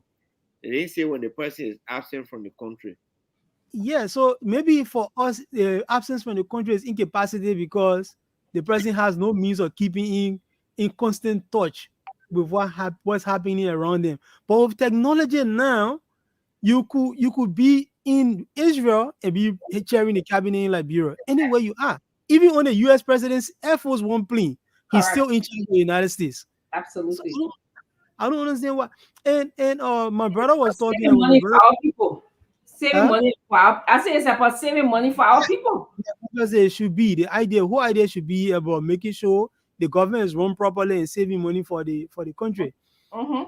I think I heard Eugene talk about it would be a bad thing if most of these people are re-elected, right? I'm not sure I heard you say that if the legislators come back. Yes. Yeah. But Eugene, if you look at each of the elections results since 2011, right? That was the election that Mrs. Salif had to go for re-election. Since Yes. 2011, the people who go for re-election in the legislature, the House and the Senate, almost 80 to 90% of them never come back.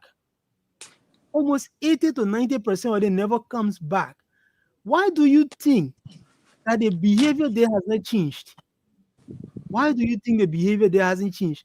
The bad governance, the system of bad governance that has characterized the legislature from 2005, when Mrs. Salif took over and introduced legislative bribery. When she took over in 2005 and introduced legislative bribery, that has continued since then.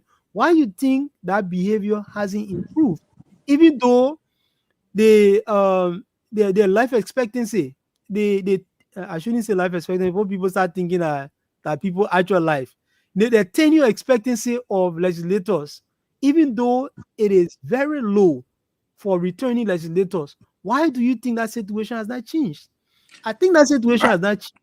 Uh-huh. I was about to tell you the simple reason why. What do you think is In, it, the, it is? in many modern democracies, Mm-hmm. you are able to sit down today, Lami, and it will take, maybe I'm older, I don't know, but it will take your generation or generation before you to enforce it. You know why? Because the guys that are there never want to even entertain that. But let's take, for example, the guys in the house. When was the last time that any group of Liberians obtained 10,000 signatures to recall a sitting member of our legislature? No, we don't have that lawyer. We don't have that lawyer. You Hold can't on now. you can't recall people like That's the that. point I'm saying. The point Uh-huh. I'm making to you is exactly the point you're trying to buttress. If we had a law that said, if you sign for $30,000 to go and do community engagements, and we see that you did not do the community engagement, you swag the money. We obtain 100,000 signatures and proceed to recall you. Let me know what happened in our country. No. Okay, everybody will walk on thin thread because the guys know that literally you cannot remove them. So what's the point? I do what I like, how I like it, when I like it. You got Eugene, me for 9 years. And let me Eugene, say this. I'm sure you have heard from some of the people. I know what y'all do are there for 9 years. You can't do Eugene, nothing. Eugene, Look at I what agree Snow. with you. I Look agree at with what you. Snow and Setuma did to us in Bomi, Cape Man, and Bapolu. Look at what they did to us. Okay, you guys. wave 14 million, you're supposed to be senator again. So I'm just buttressing what you said. So No, let me Dr. Reggie, let me just say something. go ahead and finish because I want to move on to the next conversation. Go ahead, please. I'm in favor of the recall law. I think we should change our constitution.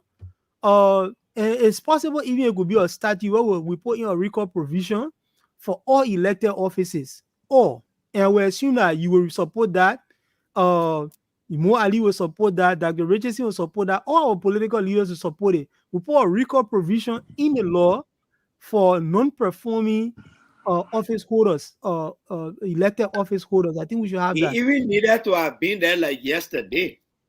Yeah, I agree. So maybe we should start pushing for that. We should probably join. Imagine you let a senator for a whole 9 years. I tell you, 9 years, and you can't do anything about it, even if the person does you'll not be work. 9 years old. Anything, they get there for 9 years. Even marriage. You can do something about it. You can do something about it without the recall law. I will not give you that article, but you can deal with people, especially the ones that are involving corruption. The ones that are involving corruption, you can remove them from the offices if you have a government. But look at the $65 million deal. Look at the $65 million deal. It's actually prepared to fight corruption. You can remove every single one of the ones from office. You can do it if you have a government that really prepared to fight corruption. But do we really have governments? All the governments that have been like the Sally government wasn't prepared to fight corruption. She named corruption the major public enemy, and then later on she said corruption are a vampire. Then later on she said everybody knows everybody, so you can prosecute people. The other people came and said the same thing too. So we've had two groups of people in office that have not shown any desire to fight corruption in the country. Till we can have a government that prepared to fight corruption, and the only person, only black president who prepared to fight corruption at Gonglo. Yes. I can tell you within a year, Eugene, I can show you. Let me tell you, I can show you within a year, there will be nobody in a country that will be brave to play footsie with government money. Nobody will be brave to do it. Nobody. Because you know that there's punishment at the end of the day. There is certain punishment at the end of the day if you do it. That's the reason why people do it, because they know that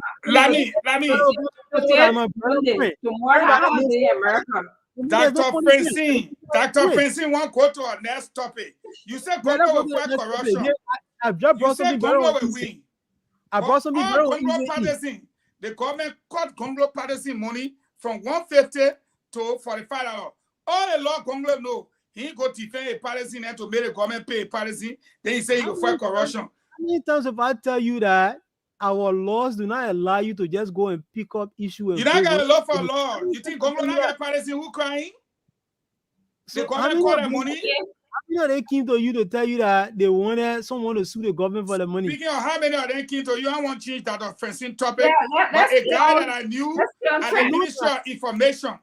I know that this is what for you. You know that. Go to another thing. Ain't a five stand-up bear. I hope y'all talking to him so he can, make the business arrangement account to spoon. Yeah.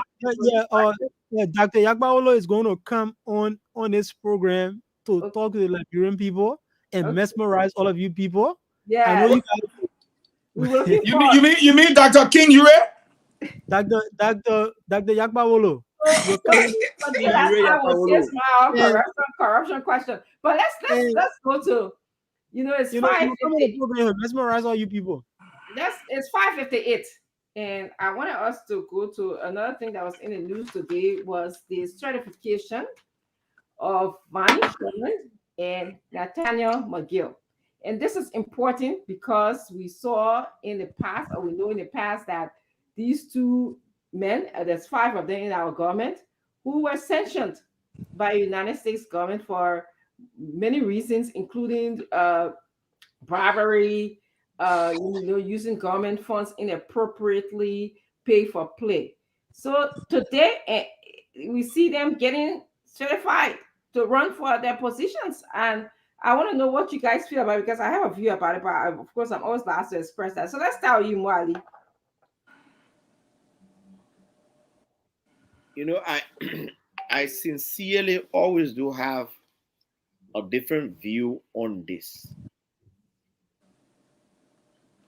Councillor Bagor is the lawyer here. These people were sanctioned by the United States, and it was a green light given to us that they may have been involved into corruption because they were sanctioned for corruption. I believe that if we are serious to fight corruption, the government probably should have directly engaged the agency of the US that did the investigation into them and provide the evidence that will equip the government to prosecute. In the absence of that, in the absence of any of these people being convicted by courts in Liberia for corruption, it is not in the purview of the Elections Commission to stop them from registering. I don't think that is possible. I have spoken to countless number of lawyers on this issue. Um, it is just not possible. Sanction from the US does not equate to conviction in court in Liberia. And so all that is there, we believe the Americans, they are our biggest ally. But I believe if they want to help us fight corruption, when you sanction them, provide the evidence to the government. When we raise these issues, we were told by government officials that they were in touch with the US Embassy to see how best they could have got evidence that the American based on to impose the sanctions. The president suspended the people on the basis of that because that lies in his power. But he promised us that there was going to be investigations conducted into the sanctions official. And I believe that that was the right step to have called for investigation. But then we knew it was just a talk. No investigation was conducted on the issue of the lawmakers who were sanctioned. Also, if the Senate, from where two of its members were sanctioned, had had the courage, they would have written the US and said, look, two of our colleagues were placed on sanction. This is your Magnitsky sanction.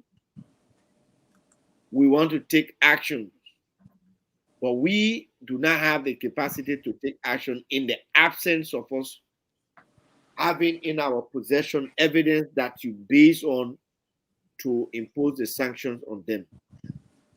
I believe that the Americans, in their quest to help us to fight corruption, would have done so. The Senate also did not do that. And in as much as the American wants to give us the lead way, they cannot come and prosecute the people for us. They cannot collect those people and carry, those people who were sanctioned and carry them to the US to prosecute them. It is under the Liberian government.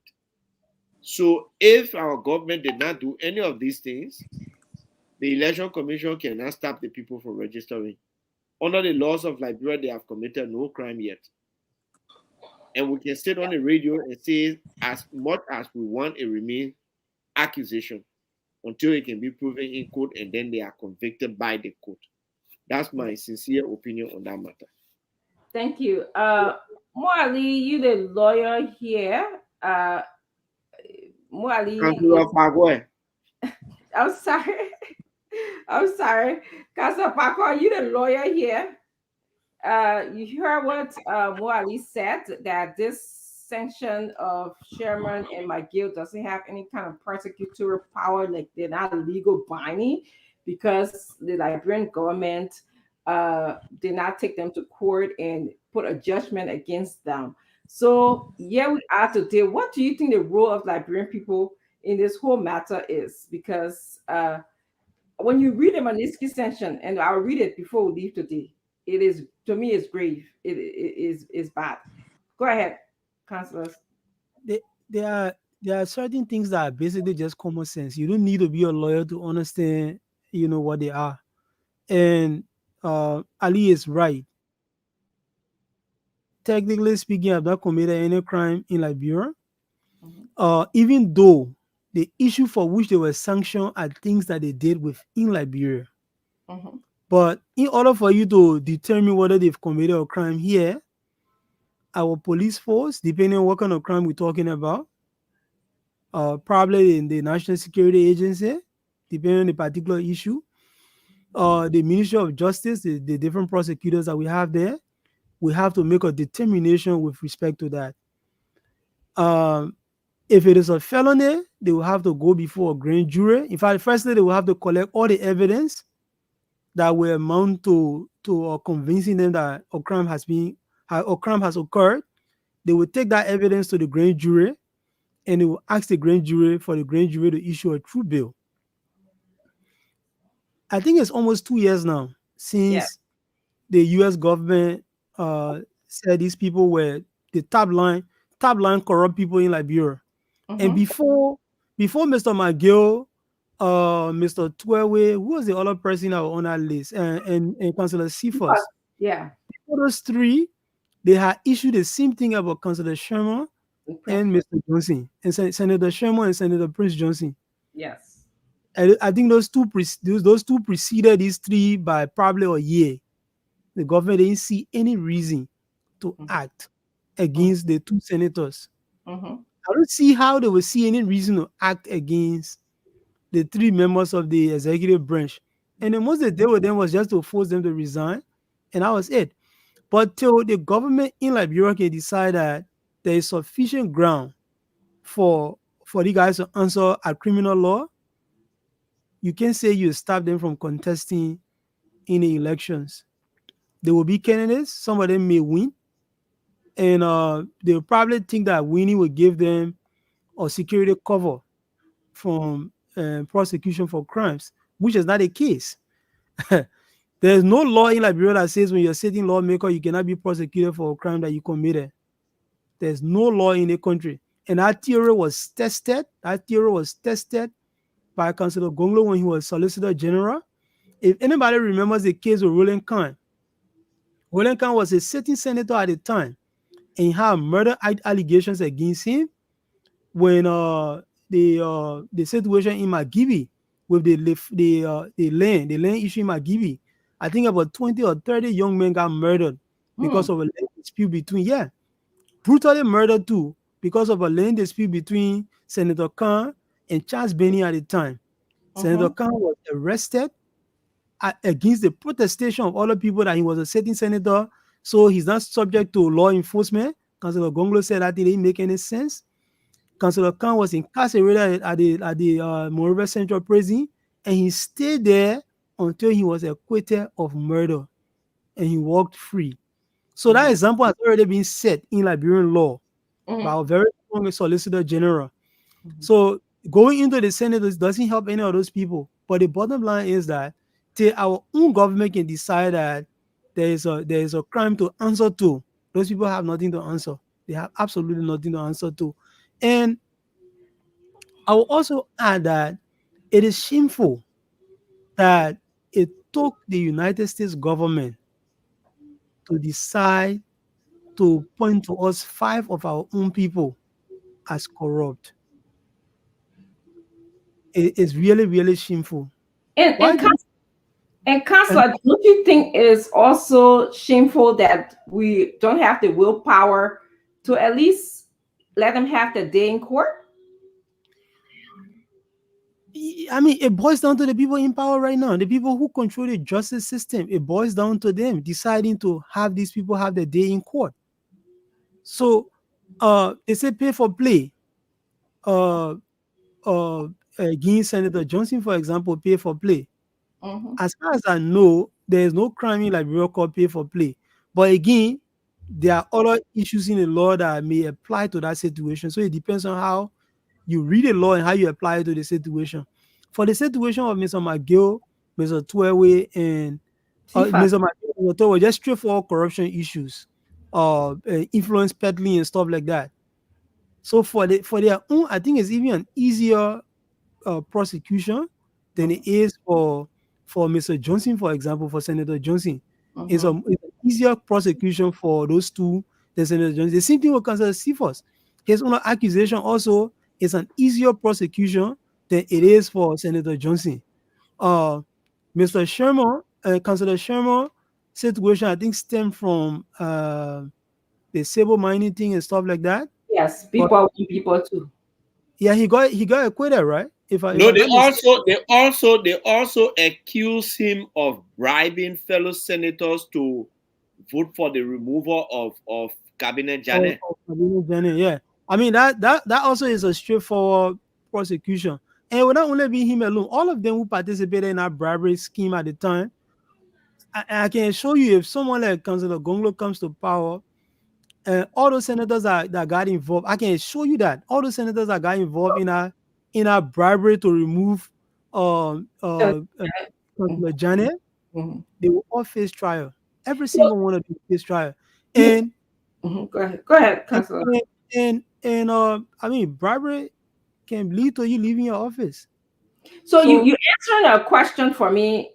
So you're saying that another government that have the political willpower, can actually take them to have the day in court, right? Oh, definitely. Not only have the day in court, but also find a room for them in the Monrovia Central Prison or the Palace of Correction in his bedroom.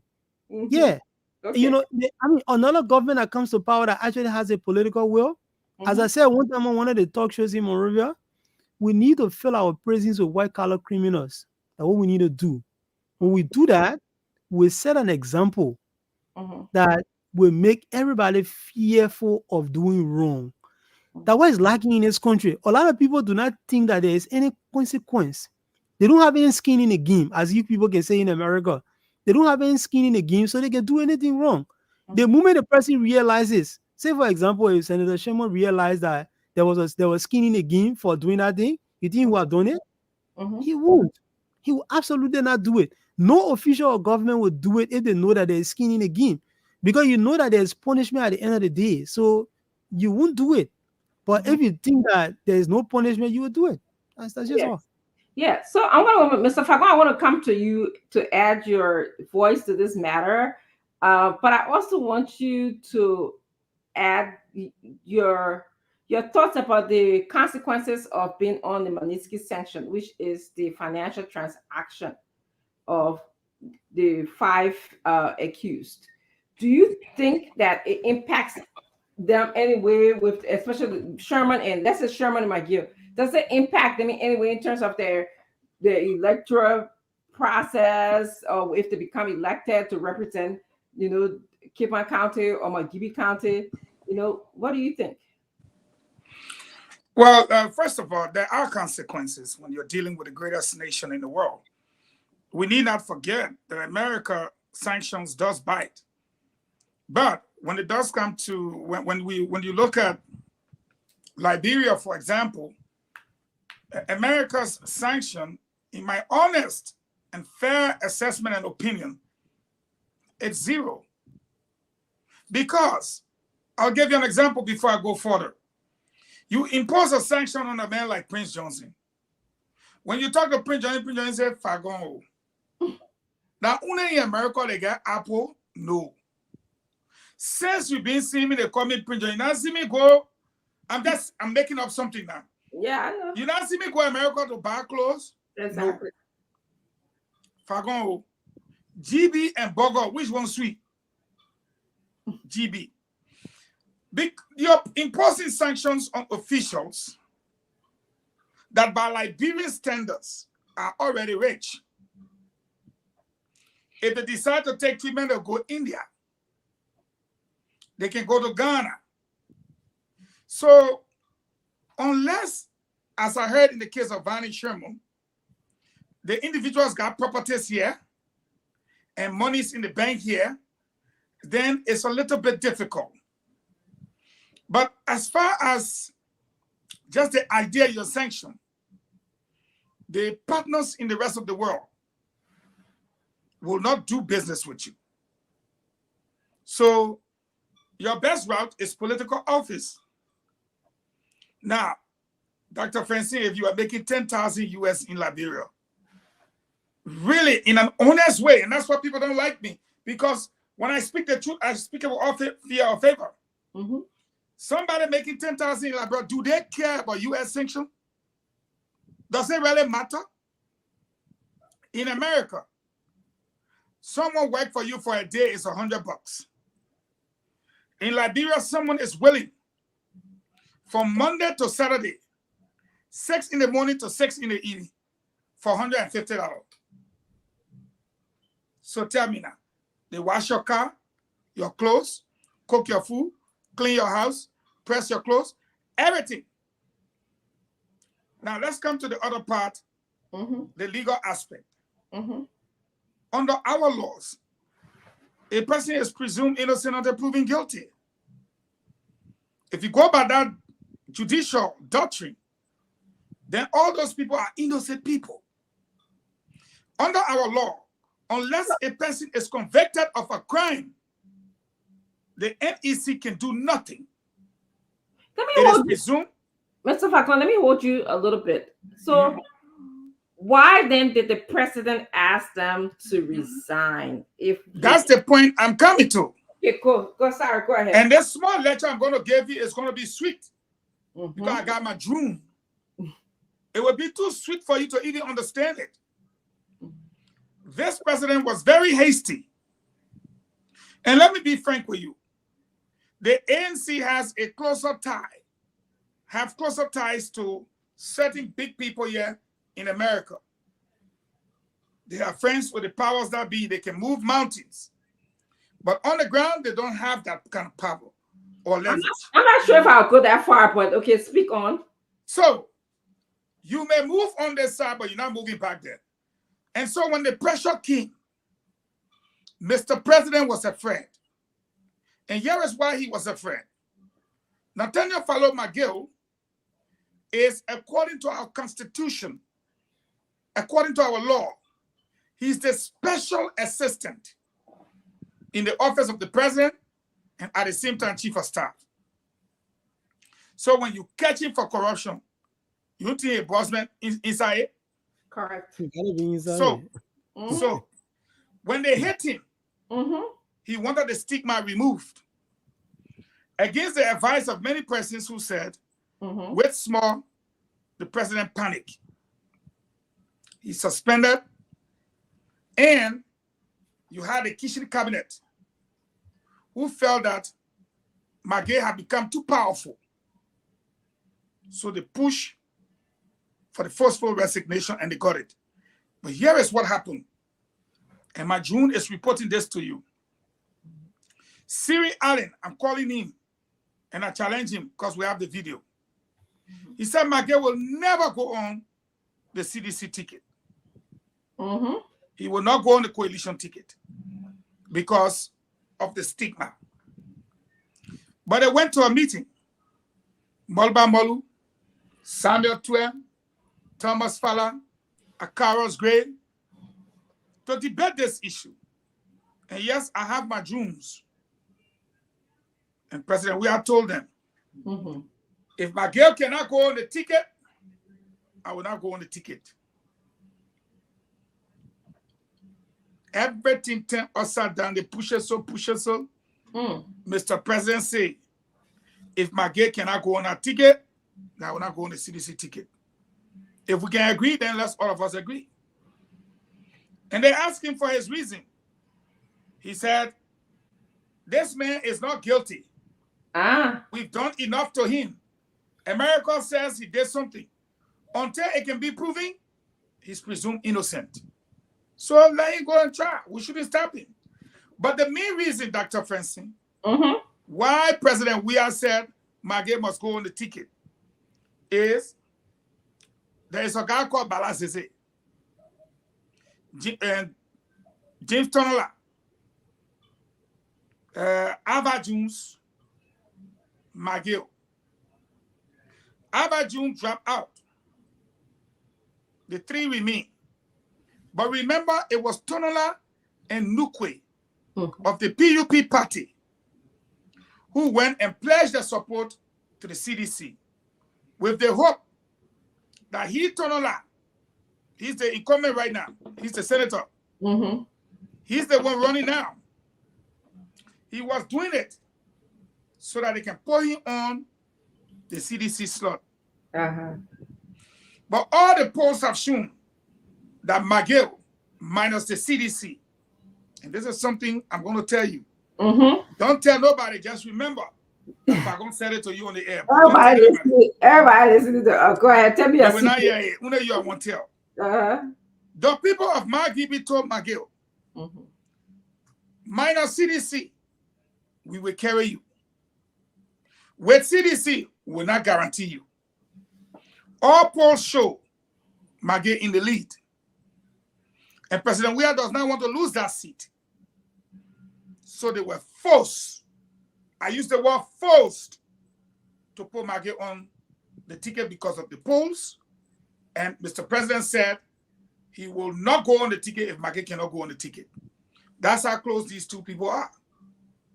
So again, it remains now in my conclusion to be seen.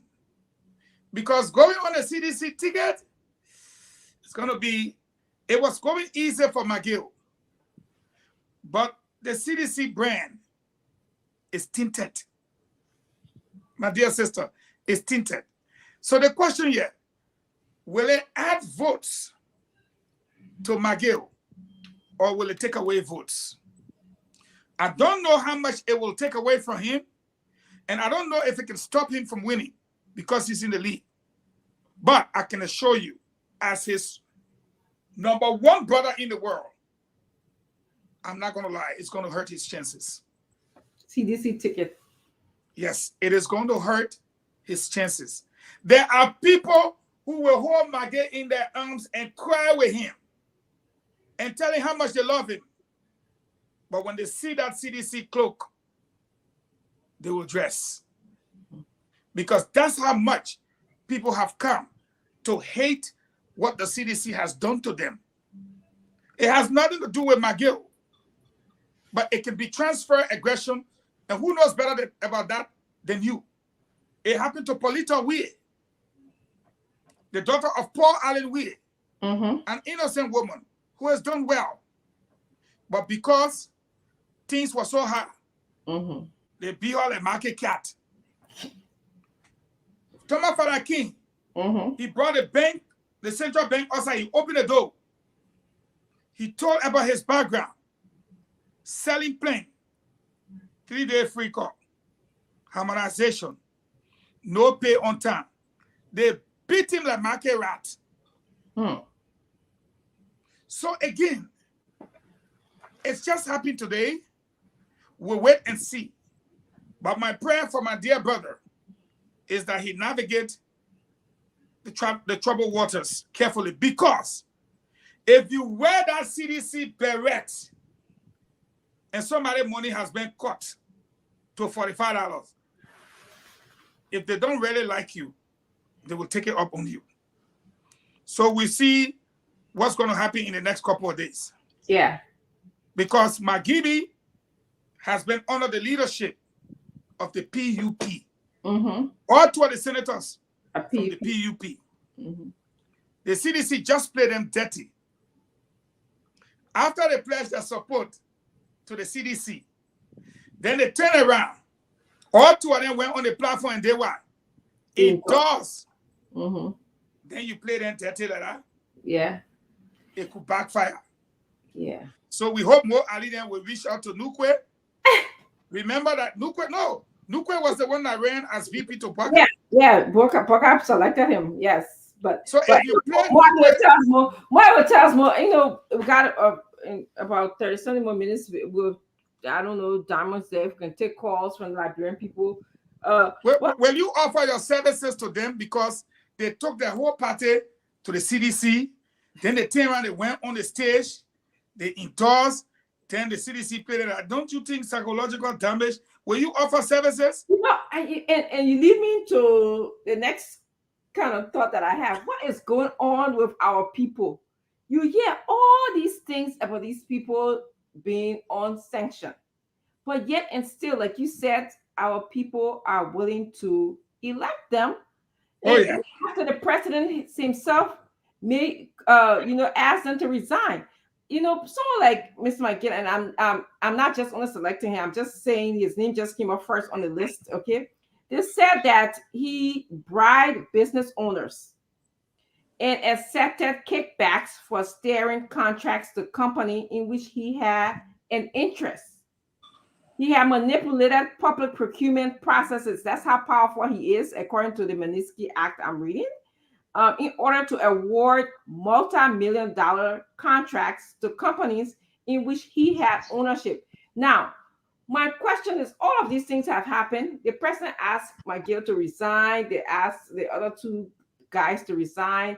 And yet, and still, Liberians, like you said, are willing to even elect him. What's going on with us? It's almost like saying we don't care what Americans have to say, even though Fine.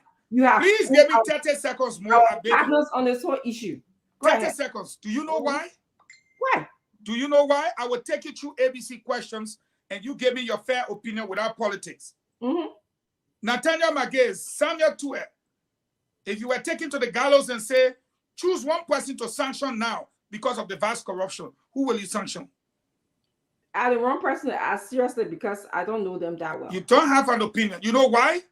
Because the fact that you're refusing after reading that thing, deep in your heart, Dr. Francine, we know, more know, but God know.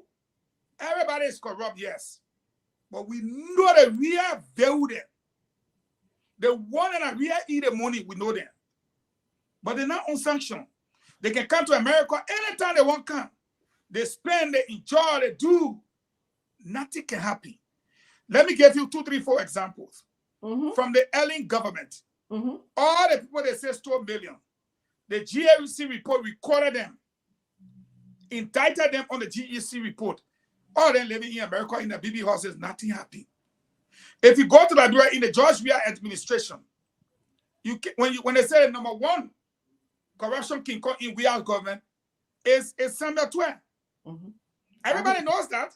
Yes. But Samuel Tue is not on sanction. Who cares about Samuel Tue? Look at Fina Bono. She owns almost 50 taxes in the town right now. In addition to all her houses and what have you. Who dare question that? Look at the money these people pay themselves for the vice president office, the this and that.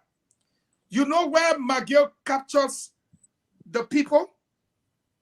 McGill Liberians will tell you, no Liberian can tell you, say, McGill me. They will always tell you, 12 me, the other person me, the other person me. But you go to McGill house, you will not sleep there for 2 days with all leaving your problem solved. McGill became the present day Robin Hood. Don't take it from me. Take it from the Liberian people. Go and conduct interviews. So, but Mr. McCon, yes, thank you for why you were saying that McGill was corrupt. McGill was the guy who took care of many people. And because of that, and I'm speaking factually here, those people feel that they owe something back to him. And it happened with the Liberian people all around. So they feel they owe him. Yes. And that's the reason why your question is, why do people still going? Not to all of them. Some of them mean a day by the you can see day by later in the casket and shit. They mean, but Maggie goes into Magidi. It's a done deal. Let me just say this. You're right. I mean, there are many people. Let me say something quickly to that.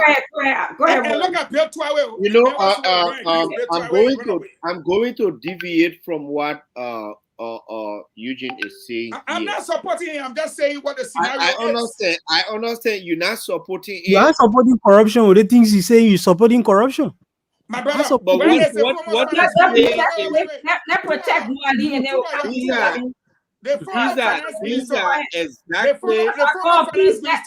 Where is he running? Where is Amara Conan running right now? I beg you, we listen to you. Amara Conan is in the lead in Bapolu. Please, let's get more chance to talk. I beg you. Go ahead, Honorable Fagon. It can be whoever. these justifications usually that people give are the justifications that are flourishing corruption in this country. I agree with you. This person is not me. When you go to the man's house, he can give you money.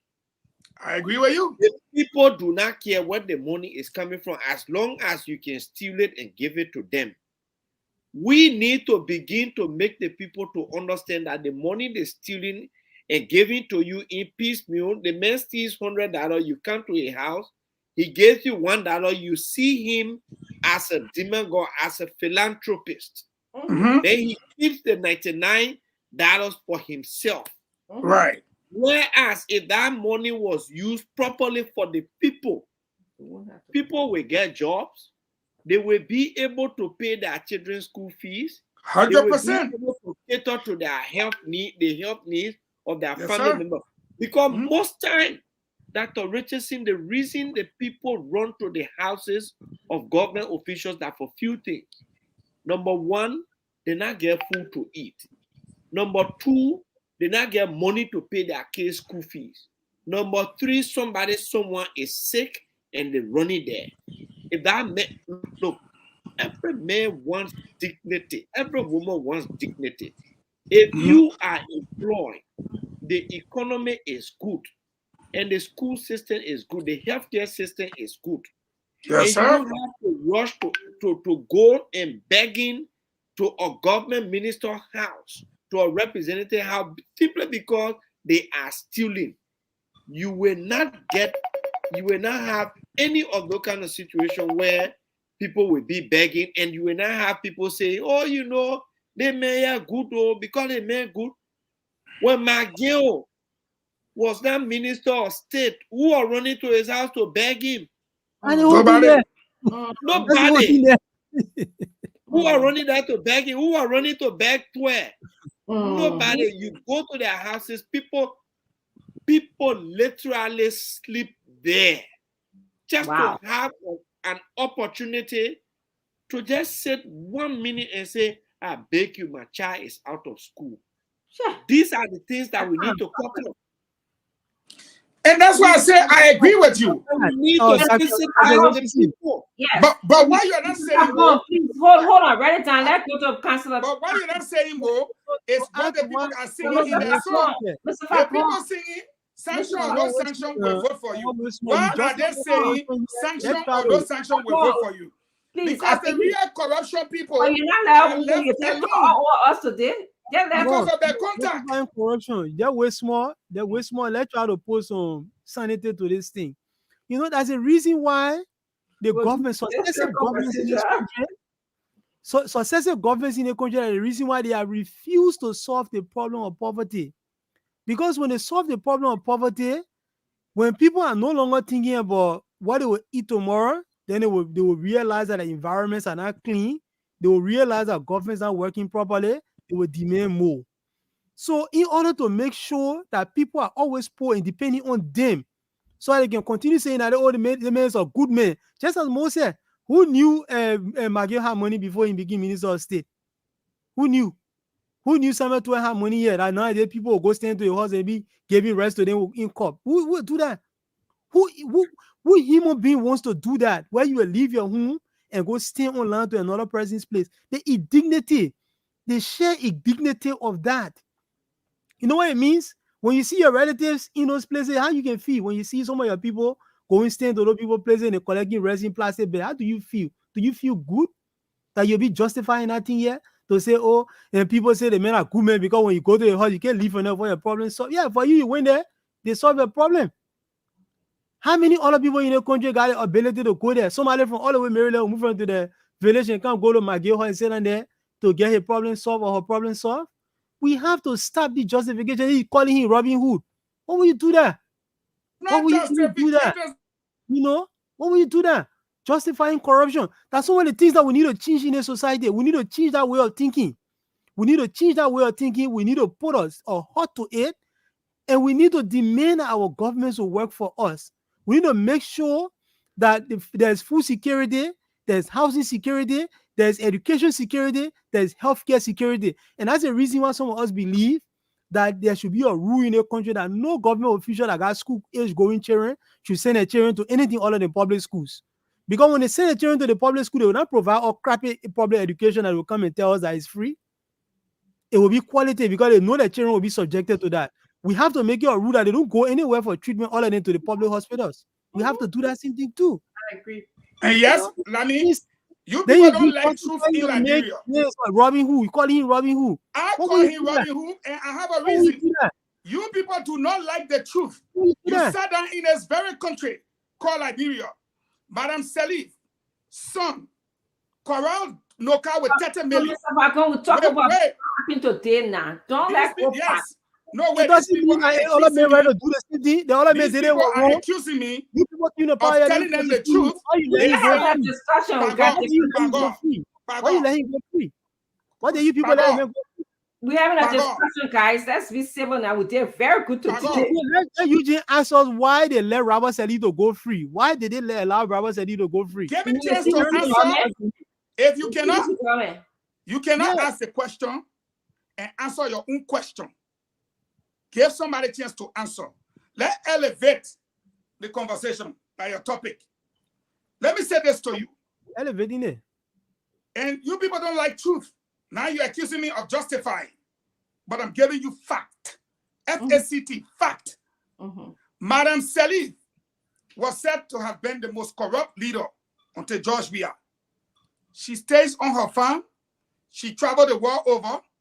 Even though she was recommended to be banned, she's a free woman. Case closed on that. Come to the former finance minister. It was alleged the $13 million. Let me finish. Quickly, let me finish, madam. We're talking about today. We're in today's But you world. say we must talk about today. Let's talk about today. Yeah. What do you think I'm talking about? Back, I think, to Ellen Johnson. There's a reason, madam, you don't want me to talk about it. Why is the reason? I got no reason. Fine. The ANC group that pushed for the sanction of these people, they not push for sanction for Charles Salif, Robert Salif, former Salif, Medina Wisse, or Unkafua, or all the UP people. They didn't push for that. You know, I have their no, friends. You know, that's your word. There's no evidence to Now, say. look up. You ask me a question. You say, why you think the Liberian people looking at the Mr. corruption, Falcon, this and that? Mr. Falcon, Relative, for example, Mr. Falcon, you just guilty. Diversionary tactics here. We go to everybody else except sticking to our Relative issue. was found guilty. He was to our sanctioned. issue. Can we stick to the issue? But and we were relative today. Let's stick to the And issue. related I'm to your talking about chairman? here right now. It is our duty here to My point educate here our I'm making is this. Mhm. Maggie is presumed innocent unless you want to argue otherwise. But Mr. Falcon, that is not our argument. That is not our point. But he's not What I'm guilty. hearing Moali and Councilor Parker saying that we should not be here telling Liberians that it's okay to utilize the money of the state. No. That's not what we said. That's why Unless the argument is that they are already guilty. Right? yeah. Yes, because So, if you say, say if that you come here and argue that these people are guilty, I will understand you. we didn't say we agree. We didn't. I said But then what about an argument? Mr. Falcon, I have argued that they should have the day in court. But we are Until they can have their day in court, you got no case. Well, no, we are understanding what contributes to our Liberian people. Voting for them, like sanction, like you said, sanction or no sanction. And that's why I'm answering. The And reason why other people vote for them is because they are not guilty. I don't think that's what it is. I heard differently. So The name reason me why one sanction official that have been found guilty. Name one. no, I'm not going to. Richardson, while you guys are at it, kindly check the private chat. I just They sent a are message. not guilty. Yeah. And until they can be found guilty by a court of competent jurisdiction, I am speaking fact in this microphone that America said there was weapons of mass destruction in Iraq. We invaded Iraq. So many people lost their lives. And what happened? So we want to go back to the topic, Mr. Falcon.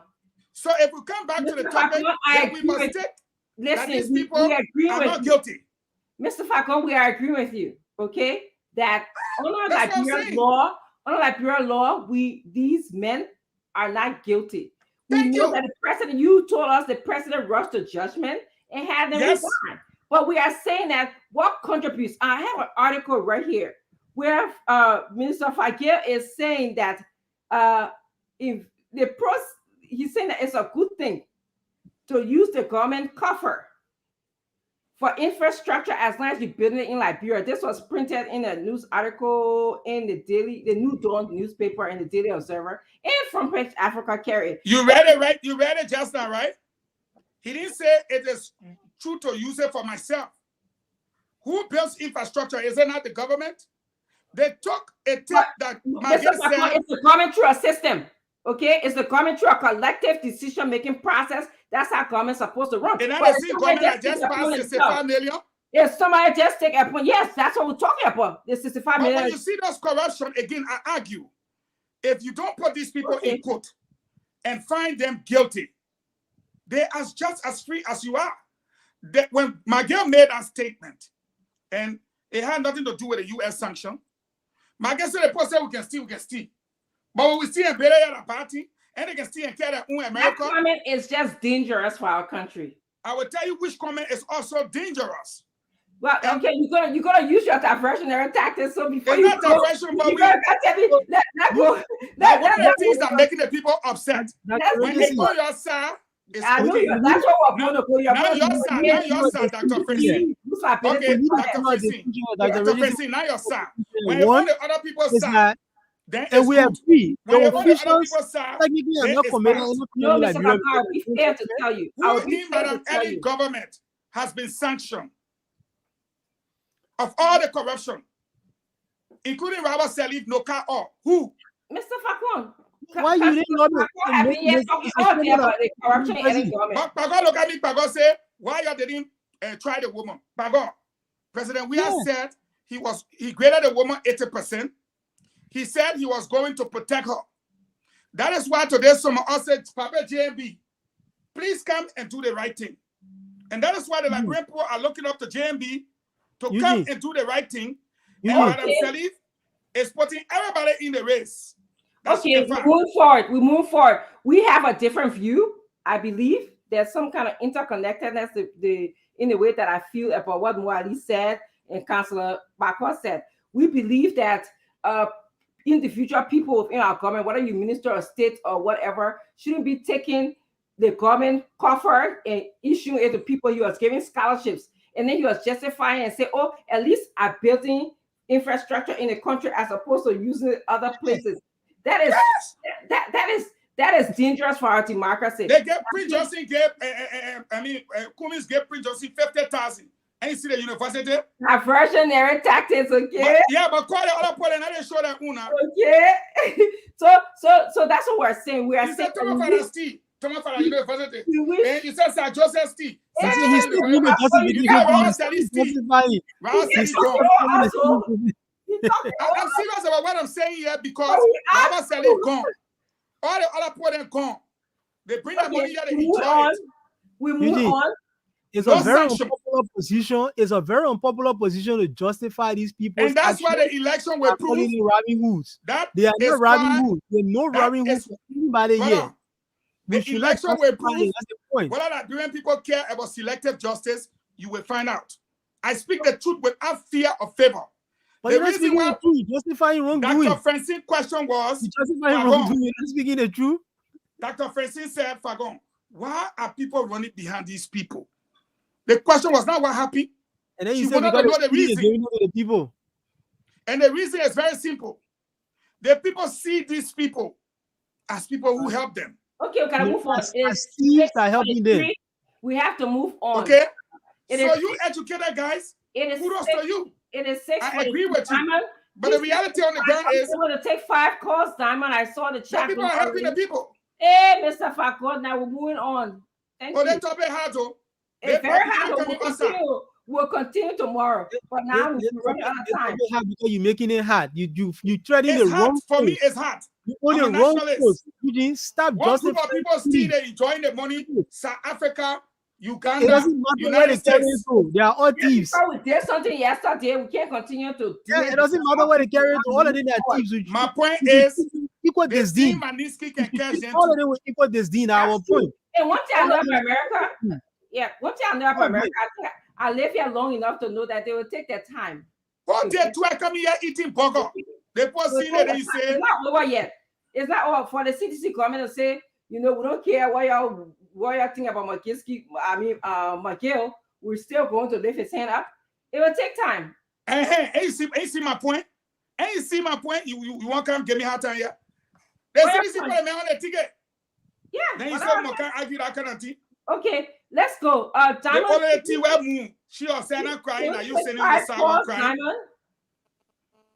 Yeah. Please let us take 5 calls, Diamond, and then we're gonna go to our closing. Let's hear from Liberian people, because this is their station. We'd like to communicate. You come here about them. You know that people they can't waste time. So long as see 12 on sanction, Baba Serena on sanction, all I put in on sanction. Not influencing the people. You see? Let them think freely. Diamond, please come. Let's take 5 calls. We'll talk about 2 topics here tonight. Musa Berete by your phone guilty. Hey, God, they may let Musa Berete business. They found the man guilty.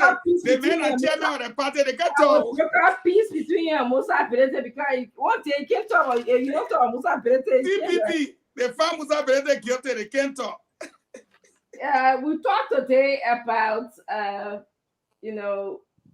the presidents traveling out of the country, and then we also talked about this McGill and Sherman getting their certification. So you can speak about that when you call into the station today. That's the topic. Just a quick question. Vanny Sherman got his certification as what? Independent?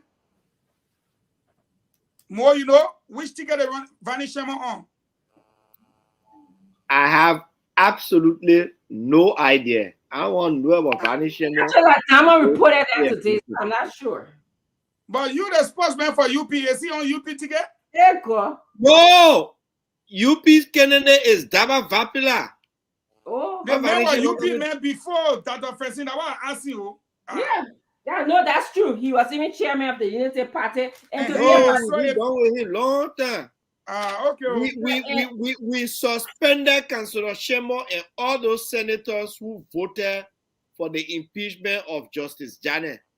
Okay. We suspended them long time. Some of them never came back. Okay. Oh, anyway. Okay. So, Damo, let the people call in. You have to call in to tell your views so we can go tonight. All right, folks, so you can put your calls through 077-777-1075 and 0101075. All right, folks, let's go to the line and bring you this person right here. The number 2000 will fire Jenna go up. Good evening. Yeah, good evening. This is the boss of John Marvel, and I'm joining from Duas on the one Magdibi County. Okay, that's it. Go ahead. Yeah, so Honorable Fagon, Mr. Fagon, you started the topic very unique today, but you end the day you spoiled the topic. The government is like a stepmother, discipline a stepchild.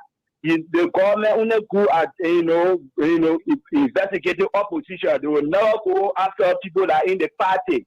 So you justify corruption, Mr. Fagon. I don't think it's necessary that people have been adopted by the American government, and we will make sure that if they continue to the election and the win, when the ruling government take over, we'll ban the people. The seat in the day to ban Samuka, they will not take that seat. Thank you very much. Okay, thank you, my brother. Let's bring you this person. He makes a point. Okay, let's hear your name and what you calling us from. Prince S. We are calling from Virginia, Broadville. Okay, go ahead. Let me give my thoughts on what the panelists talking about.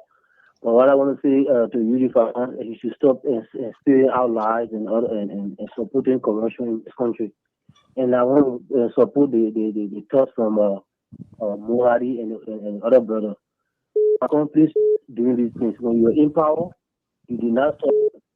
In power, you did not prosecute those people that were in early government. Stop talking about them and do what you think you can to the people of the world. Thank you. Okay, thank you, my brother. Let's bring you this person right here. Hello. Hello. Yes. Hello? What's your name and location? Yes, I'm calling from Quebec. Okay, go ahead, my brother. Let's hear you. Yeah, my view is, thank God, I went through on the land today. Facom, I want for you to take your time and go to Foya and tell people about Thomas Fana what he's doing because we know in FOIA already that he's doing some corruption. We want for you to come in FOIA and tell us. Thank you. All right, so let's bring this question right here. Hello, hello. Okay, hello, Two more calls, okay? Then we go. hello. Are you there? Hello. All right, let's hear you. Hello. What's your name and location? You are speaking with Daliton Daragomi. I'm speaking from the Swakamo community. Yeah, firstly, let me say a big thank you to my senior brother Mualiu. And he had never disappoint me. But to Fagon, I think what the two brother was saying to him, it actually makes sense because every one of us, they bore for us to be able to do something for our family and that of ourselves. So you think it will be good for us to leave our horses in the morning, go sit to somebody's house from the morning to the evening hour, begging them for something. In fact, for our own country money, what is stole. So I think for country be supporting the kind of thing. So Okay, we lost that person. Last call. Last call. Oh, let's be the last person right here. Hello. Yeah, All right, let's how hear you you. doing? Yeah. What's your name and Yeah, my name is location? Mama Arish. I'm calling from the State Force, Tipo. All right, go ahead, my brother. Yeah, the issue, the question Madam Fatah asked Minister Facon. Mr. Facon, one good thing, one of the problem I get with the government is this about you seeing the past. What you were speaking against is what now is what that you are doing. You cannot back my girl of doing good for people. It's not a good. You can't speak for me that you give me something that you say you're doing good for me. It's not a good. Let's start backing the thing here. You are supporter of my candidate, which is Joseph Bogat. If you preach thing like that, it will be like Joseph Bogat coming again to do the same thing. We don't want it like that. It's not good. That is not the right thing to do. Let's start discouraging this thing here. All right, thank you, man. Thank you. Thank you. I Thank appreciate All you. right. it. Thank you very much. But Dr. Richardson, why you running going? This is a very unique conversation. You know, It's 6:52. I was driving. I almost had a car crash because I wanted to be part of this conversation. Where are you running going? The people need It's to know this 6:52. thing. Salam yele fagon tell us, Firework. and then you can't join the show. If I gonna say firework where? You think this is July 26th? It's not July 26th. This is July 4th. That's not your holiday, Fagon. That's not your holiday, man. What fagon do? Fagon. Go That's back. Fagon. Mr. Fagon gotta finish the topic.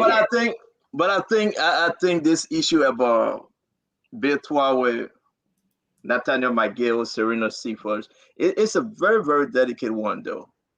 And I think folks need to understand that because CDC allowed McGill to run, that's the reason why I decided to jump in. Dr. Rich is saying doesn't mean that the people have to agree. Let the Liberian people decide. It may not be 100% something that they want, but give it to the Liberian people to decide. Folks from McGibby, they should decide whether they want McGill as or Councillor Lamy can go and challenge it. Teron Gonglo can challenge it. Simon Freeman, he's best in doing those things. What Mood Ali is saying, would the Unity Party go and challenge this? Would they put in the lawsuit? I mean, CDC has spoken. Go ahead, Councillor. There's no basis, and Mo and myself already said that there's no basis to deny him from standing for the elections. As despicable as it may seem, it is right. Till even if you prosecuted Mr. McGill today, you put him on trial and you found him guilty. You found him guilty. If the judge doesn't impose a sentence of barring him from holding public office, you can stop him from participating in the elections. You cannot. So there is really no issue there with respect to him participating in the elections. Nobody can go to court and say stop Mr. McGill from participating because he's on U.S. sanction. You cannot do that. We have laws I mean, if we people who are saying that we should abide by the rules that exist, the man should stand. I mean, there's nothing there. There's nothing wrong with him being So that certificate. so that counselor, why are we having this argument then? What So are we saying? What we no, saying? there are two different issues here. One is his right to contest in an election, and we agree to that. The other issue was that Eugene started calling him Robin Hood. People are supporting him because he's a Robin Hood. You know, he stole from government to give it to the poor people. I mean, it was a I unanimous don't that think that's what Eugene said though. Eugene didn't say he stole from government to get to poor people. no, You but were he called not him like Robin that. Hood now. He No, called but him you were Robin not Hood. like that. No, but you were not like that, No, no, counselor. no. But you Because know you the would say story of that Robin Hood. pedestrian statement. No, No, wait no, no, now, no, wait no, now, no, no, wait no. now. No, no, Hold on. you wait now. No, you wait. Okay, yeah, talk. Eugene didn't Yeah. say he stole from Uh-huh. government to get to poor people. Is that what Eugene said? Because So I was listening to the Eugene, program. you I know the didn't. story of Robin Hood. You know the, It's not my question to you. Did Eugene no, say no, he wait stole now. from Nigeria Okay. to get That's to what poor he people? said because he said the man is a Robin Hood. If you No, know no, the no. story of Robin Hood was a legendary figure. Wait now. Did Eugene say, you're not answering the question, your counselor at law. Did he Yeah, say he stole from Liberian to give to poor people? Did he Eugene called say him a that? Robin Hood. He called him So he Robin didn't Hood. say that. And you He just saying said it it. because He he did called say it. it. Except he was saying no, Did he no. say he stole from Liberian to get to poor people? Except you are saying you don't know who Robin Hood was. If you know who No, Robin no, no, Hood no. was, you will No, not be asking that counselor, question. Okay, but we're not counselor, going to have a conversation between both of you them. That's always what I'm get, saying. No, no, you no. always get No, mad when people simple. say Except something you that they telling didn't me you say. don't know who Robin Hood No, was. no, If no, you no, knew no. who You Robin can't do Hood that. It's was, not because I Eugene have is if a you mad at know you, the question. Dr. history of Robin Richardson. Hood, Let me you won't end be here, saying Dr. that. Richardson. Let me Okay? end here, You Dr. won't be saying Richardson. that. And I want to bring Mo Ali on. Mo Ali, please. How will you do that? If Eugene, no, what will you do that? You got to stop thinking, insinuating what he meant. So many characteristics No, Robin Hood Robin possessed. Hood, No, Robin Hood listen, my is a man, specific historical, you just mythological figure. no, no, no. You gotta ask Eugene what he meant when he made that comparison. He will go on to tell you. But he left the What show will and you now do you're first in saying that he the said South? that. What will No, you no, no, do? you can't do that. Counselor, you can't do that. Mo Ali, Wow. let me ask you a question. With a Joseph Yima Bwaka government, stop McGill, Bill Twalway, and Serena Cephas, if they are, though Serena is not running, but I'm just giving an open question. Would this prevent them from taking the seat like George Weah did to Brian Samuka? So the difference here is, I said from the beginning, in the absence of any prosecution, in the absence of a court convicting them, they have not committed crime. All we are doing is allegation. We say McGill is corrupt, Samuel Twe is corrupt, Bill Trawe is corrupt. It's not proven by the court, and that can only be proven by the court. So, like I said from the beginning, if we had a serious government, that government will coordinate with the United States, the government that imposed the sanction, to ask them to coordinate to provide evidence so that you can use that evidence to charge these people and prosecute them. If they are found guilty, the law should take its course. But as it stands, the United States just imposed sanction. You cannot depend on a sanction from another country that is not under your law to stop them from protesting. That's not possible. So I'm asking a direct question, and I understand Dr. Richardson, I came in late. Please give me a few seconds. I'm asking you a direct question. Under the Joseph Yima Barker government, will he find a means to challenge their seat if they win the election? The only means you can find, is there any reason as a new government to ask the American to prosecute, to bring in documentation to prove that Maggie is the number one corrupt man in the country, therefore they should prevent him from having that seat? But that's why I said a serious government will coordinate with the United States, ask them for the evidence on which they base to impose the sanction. And you can, your prosecutors can evaluate the evidence and then go to court. But in the absence of that, I don't see how just on the basis of the sanction, you can stop them. They must have gone to court. The court must have convicted them, and the penalty for their crimes be prescribed by the court. like in the case with Brownie Samuka. No, but So other than that, if it is just on the basis of the sanction, you cannot do anything. You have to prosecute them. And we have said over and over, one of the first order of the new government should be to audit the past government, this current government, and if where possible, where necessary, where they will be found or to have allegedly committed the crime of corruption, they must be prosecuted. You cannot sweep that under the carpet if you want to run a good government. You can't allow them to. That is the reason why when this government is talking about how Madame Salif government broke down the car, how Madame Salif government was corrupt like this and corrupt like that, I don't like to participate in it because they had the opportunity, they had the laws on their side to one audit Madame Salif government, which we requested for. Mo Ali though, Mo Ali, with a JMB, Mo Ali, I beg you that Richard saying, with a JMB government, will a JMB government go back to audit Madame Salif government? Look, we are for the law. Today, I was talking with him. He said, even if it is possible to go as far back as Charles Taylor government, that's something that must be done. It should be done. You are telling the Liberian people that JMB will go back to audit himself. Well, it should be, if you stole millions of dollars, Madame Salif, why should you be exonerated from being prosecuted? Wow. Why should you be exonerated from prosecution? I've done that to Richard. Let me tell you something. It's just shocking. If anybody wants to face this country, that person has to be serious to take the issue of friendship and fellowship away from fighting corruption. So I have a question more this is something that JMB said even in 2017. Even in 2017, he said it. That's why when people say, will you protect Madame Salif? The question he always asked, do you know Madame Salif to have done wrong? If she didn't do wrong, she doesn't need protection. The law protects her. If people do wrong, why should they require extra protection? Well, I have a question. So in your conversation with him, maybe tomorrow or in the future, is he going to set up a special committee to investigate him because he was also part of, Ellen's government? Because obviously he can't investigate. Wait. Let me say this very clearly. Let me say this. If you set up a special commission to audit that government, it's not going to exonerate him. Mr. Joseph Boakai is willing and open to be investigated at any point in time in this country.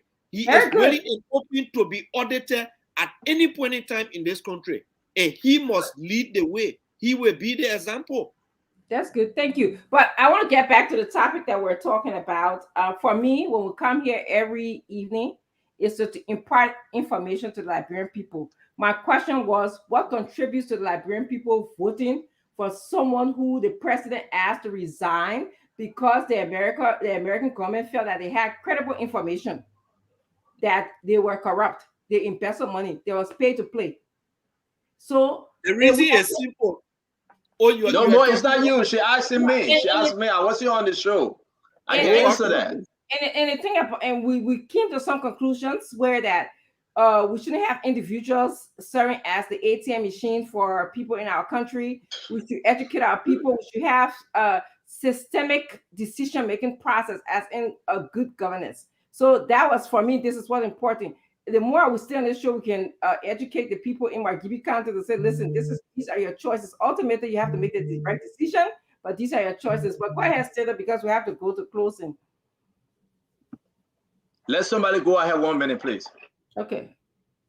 Go ahead. All right. I think we should give Mr. Falcone the opportunity to speak because a lot of people... The problem in Liberia is not the people that are not educated. The problem in Liberia are the so-called educated people. One day we say Liberia is a sovereign nation. The other day we act like Liberia is a territory of the United States. Why do I say so? Everyone agrees on this platform that a person is presumed innocent until proven guilty. But now we're arguing as if McGill and the others are guilty. Point 2, we also agree that these people must have their day in court. That the allegations made by the United States government is serious and severe. However, the United States government have not provided anyone on this platform detailed facts of what transpired. So again, this American government said there were weapons of mass destruction in Iraq. They came back and told us, we're sorry, it was an error. Now we're looking at McGilden. The president suspended them. The Liberian people will say, Mr. President, investigate the people. He said he will investigate them. The people themselves asked for investigation. He never did it. And so therefore, if we agree that these people are presumed innocent until proven guilty, we must educate our people that is what our law says. I think Secondly, when you ask the question as to, oh, why is it that our people keep voting for these people, even though the president kicked them out of government, then we must not come here and talk too soft from our mouth. Your question asks something specific. It didn't say when, what happened. It says why. And the reason is very simple. We vote on various premises, Dr. Francine. If I'm a Muslim, Mo is a Muslim, I will vote for Mo because Mo is a Muslim. We do it in our community. If I'm a woman, and that woman is a woman, I'm most likely to vote for her. If I'm Pella, it's the same. When people gravitate towards you because you do good for them, I'm not saying you didn't steal the money. Yeah, Kumi is there. Kumi says, yeah, Kumi said, Belete is supposed to steal from FIFA because FIFA corrupt. You know what Kumi said? Wait, Kumi said that? I'm on Yes, my Kumi said here. I don't know I'm playing the recording tomorrow. I'm on Section McGill here. Kumi said that? Yes, Kumi said I'm playing the recording. So again, why would Kumi say something like that? Kumi is frustrated at the fact that it's 7:06. Let's begin. Hey, Dr. Richardson. Well, now the topic. Oh, again, I'm not here for. But I want to answer your question, Dr. Richardson. I beg you, honorable Fagon, hurry up. Yo, people, you're talking, can't miss your mouth, my man. Educate our people. It's not that I'm supporting corruption. The question asked to me, and I will tell you, the reason why the people running behind Bill Twawe and Nathaniel McGill is because that's the people they see, that the people can help them with rest. That people can pay let me take it from them. I beg you, let me take it from them. That's my issue. You ask me, that's the answer you will get. But here's my issue, though. Yes. Why? Yeah, that's the reason why they are doing it. That's your opinion. I beg you, Dr. Richardson. Dr. Richardson, let me speak on this real quickly. I'm begging you guys. We in America. But I think, man, if the Americans serious to help Liberia, they should have given this government the document. If they have not given the government the document, right, to show that McGilden should be prosecuted. Seriously, if even the government refused the document, they should go ahead and share the document with the media, such as Spoon. We're going to dig in it. Never said this. They have people in the country that have killed pregnant women. I'm not defending Nathaniel McGill or Bill 12. You know, I went on Bill 12 so hard and McGill. They have people that right now in this government, they are the worst corrupt individual ever. But I would say this. I would beg the American, please, send it to Spoon Network. We will share it. We will dig into it. We will hold the government fit to. McGill have asked for these documents. I don't know whether they have given it to Musa Dean. Musa Dean travel to this country every day. Have he asked for the document? Can he share the document? I mean, folks, say what you want to say. The people of Magibi will decide. The people of River says will decide. Because it is important for the Liberian people to understand that this election rests in their hands. You can get mad that Maggie took the money, that Bill took the money, that Senator took the money. I'm mad at Senator. I am. But tell the American, the greatest nation on earth, tell the American can come up and say, these are the findings. Yes. I guarantee you, If Simon Freeman don't take them to court, we in the public and on the public media, we will hold them responsible in the court of law of the public. That's what we need to do. But let the people give us something. The man stole. Now I will rest with this one, Dr. Richardson. And that's because people believe it was Fago, let me do my own. The person that stole and the person that cooperated with them, they all should go. If McGill and Bill Twaway hands in the cookies jar, Serena Seaforth, who are those that were supporting them? The government of the United States of America have enough document to share with us. I would beg them. Money? I would beg them. We need to know. We need to know. We need to know. Election is about 3.5 months away. Let's move on, folks.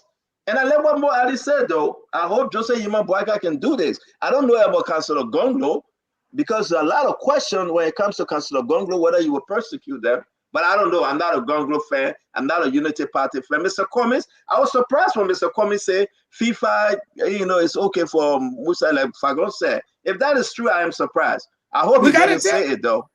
I hope Mr. Cummings didn't say that. But Dr. Richardson, arrest.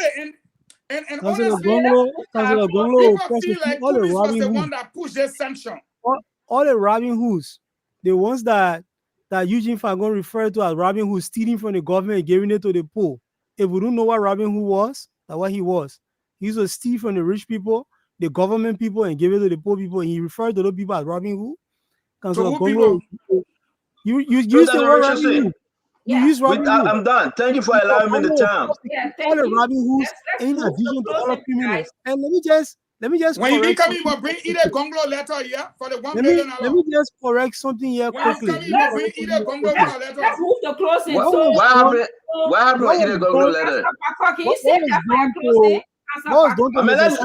Guys, listen. Let's listen to Dr. Richardson. Hold on 1 minute. No, Councillor, hold on 1 minute. Hold on 1 minute. Let's listen to the moderator, please. Let's move to closing. Can we do that? Yeah. Now I do my closing now. No, I'm not. No, but we gotta go in order. Mwali King first. Okay. And then you King second. The Google got it. You keep it up. You keep. I'm not Yakbabulo. I am going to close like this. Yes, Look, please.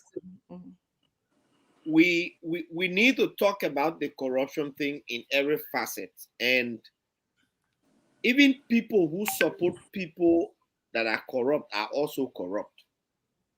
And this is where I'm going to agree with Eugene for Mr. Cummings. For Mr. Cummings to back Musa Bidete, who was convicted. Is that true, though? Did he back Musa Bidete? Or in the newspaper. But Booker sat there for 12 years as No. Dr. Richardson. Mo, I beg you. Mo, Ali, don't close no more. Dr. Richardson. Dr. Richardson. Vice President. Dr. Richardson. Dr. Richardson. Mr. Fagon described as corrupt. Model said that Dr. Richardson. Is it true that Cummings on tape saying that Musa was right to steal from FIFA? Is it true? Let's go to the source that you heard it from. I'm not going to say. Did you hear it though? At this point, I don't want to talk about it. My mind is focused on closing right now. I'm asking you a question because this is scary. My mind. I'm focused. So the Cummings say it's okay for Musa to steal from FIFA? Cummings will never say it's okay for anybody. Exactly. Then why can't you say? I have not heard Cummings saying it. Because I want to disprove these guys then.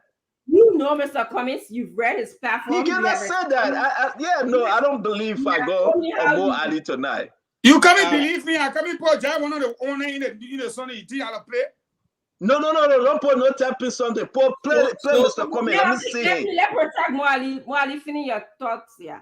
So, like I was saying, it is bad to back corrupt people. Mr. Cummings' exact words were, it ain't bad to steal from FIFA because they are corrupt. He said that? It's also part of corruption. The thing we're all in newspaper, Mr. Cummings back. I'll put it in the discussion room. Please click on it. Click on it and say you want to say Eugene Fagan. Get incredible thing. And also, no, my man, no. I will hold you guys there. To the part, I will defend Mr. Cummings. No, more. You don't do this. No. Alexander, listen, Alexander Cummings comes to the defense of Musa Benete, arguing that owing taxes is not a crime. He didn't say it was okay to steal. You're not reading. You're not reading. My man. In quoting Alexander Cummings until something else. Quote. Go to the second paragraph so you can read with me. Until something else is shown to the contrary, we stand with Musa.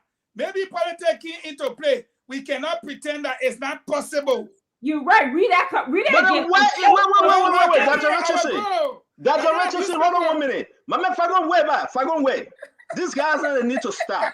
Today, I would disagree with Mo Ali and Fagon. Okay. There's no way. On front page newspaper, Mr. Comey said it is okay for Musa to steal from FIFA. You guys must point out that line on the recording. Go down again. No, I'm not going down. No. You go down and read it. I'm gonna read it again. Yeah, read it again. Yeah, okay, read it. I will read it. That's why I have been for. Quote. The newspaper put it in quote. Quote. FIFA is not the most credible organization. People should not regard FIFA. So that's true. Wait, Dr. Richardson, lead the team. Let me handle that. I'm begging you. This is so unfair. Guys. I'm giving you. No. Fagon, well, stop. I'm reading the team. Fagon, stop. Fagon. My man, I want you out. Fagon. I want you to tell me today, you and Mo Ali will not leave. You got to be truthful. Mo Ali now stand as the spokesperson for the Jose Yima Boycott campaign. No. Where in this document that Comey said it's okay for Musa to steal from FIFA? Where? Can I go on with my closing? No, Mo Ali, answer the question. Don't go on. You need to answer. No, but we need to answering the question in my closing. Oh, man. Mo Ali.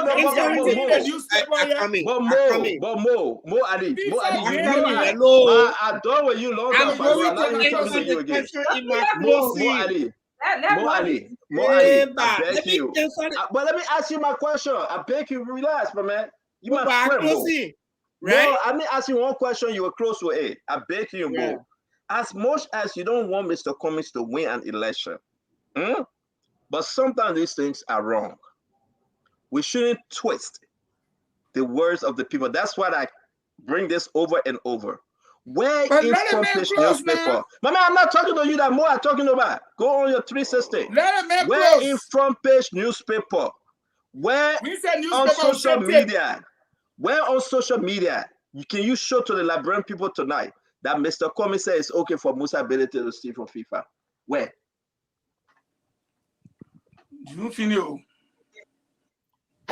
Mo Ali, where? But let me say this, right?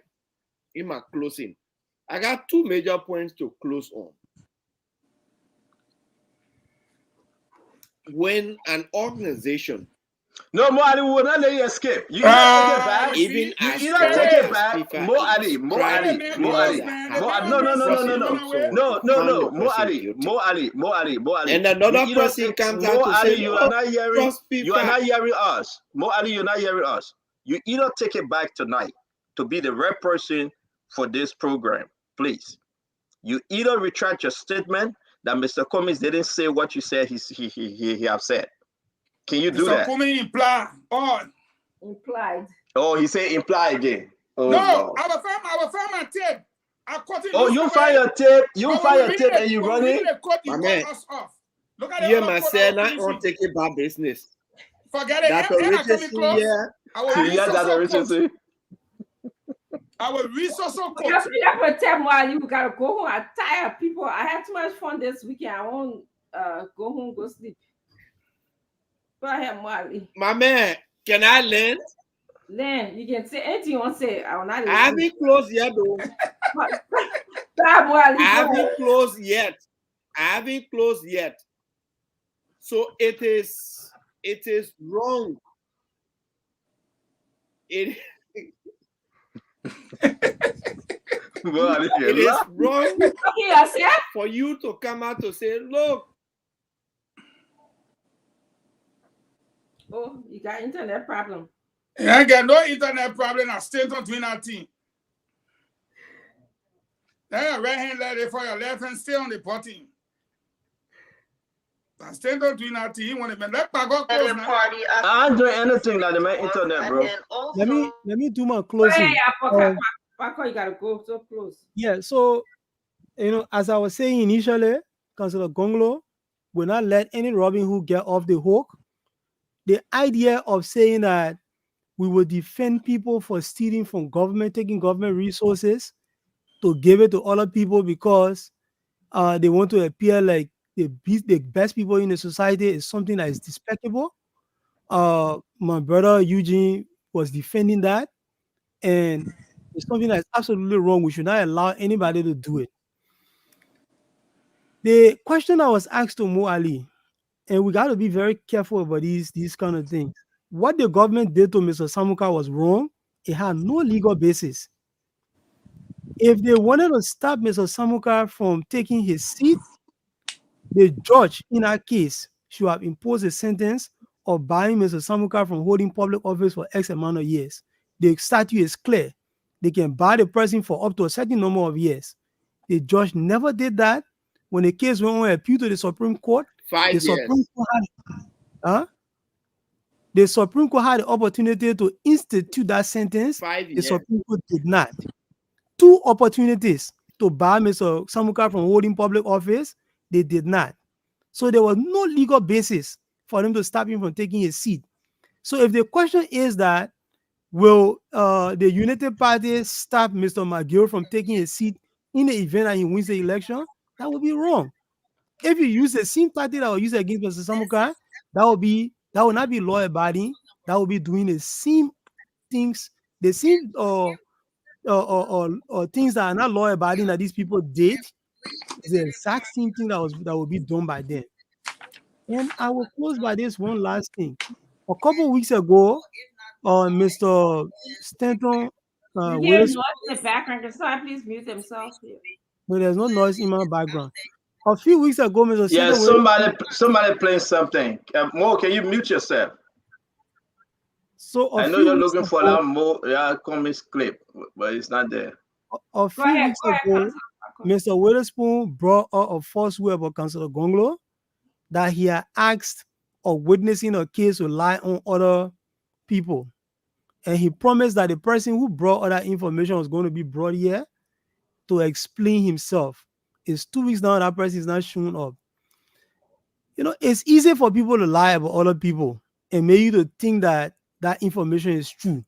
When you find out that it's false, the best thing you can do is to come back to the public and say that information I got was false, and I apologize for bringing it out here. But the best thing to do in a situation is not even to bring the information to the public until you verify it yourself. But you can promise to bring somebody who will come and justify something that was a falsehood, and up to now we can see the person. So I'm hoping that before the end of the week, I'm hoping that person will show up so we can be able to challenge that person on that falsehood, so that the Liberian people can realize that that information was false. Councillor Gonglo has never in his life been involved in corruption. And telling a witness to lie on other people is corruption. Somebody who stood for the human rights of people in this country will not be involved in stuff like that. Tonight we discuss the issue of corruption, which is very important to this country. It shows that from the comments in this comment section, it shows that the people in this country are interested in the fight against corruption. We should all stand against that fight against corruption. The only person who is shown consistently that is running for president today that corruption will be a zero issue, will not be tolerated in this country is Councillor Gonglo. It will not just be public enemy number 1, it will be the main public enemy, and anybody who dare get involved in those things, nobody will come and tell us, oh, the person are robbing who. They at least are spending their own money in Liberia, will let them go free. We will find space for them either at the Monrovia Central Prison or the Palace of Correction in Zwedru. They will have space there. Thank you very much. Have a good night. Thank you, Councillor. Okay, Dr. Richardson, let me close. Please allow me to. Still going in circles. Go ahead. Yeah, because Mo Ali is still having technical issue. Let me say to Councillor Kwako, Councillor, you sometimes I believe that, and I will ask you the question again. You can answer the next time you're closing. How many cases have you won?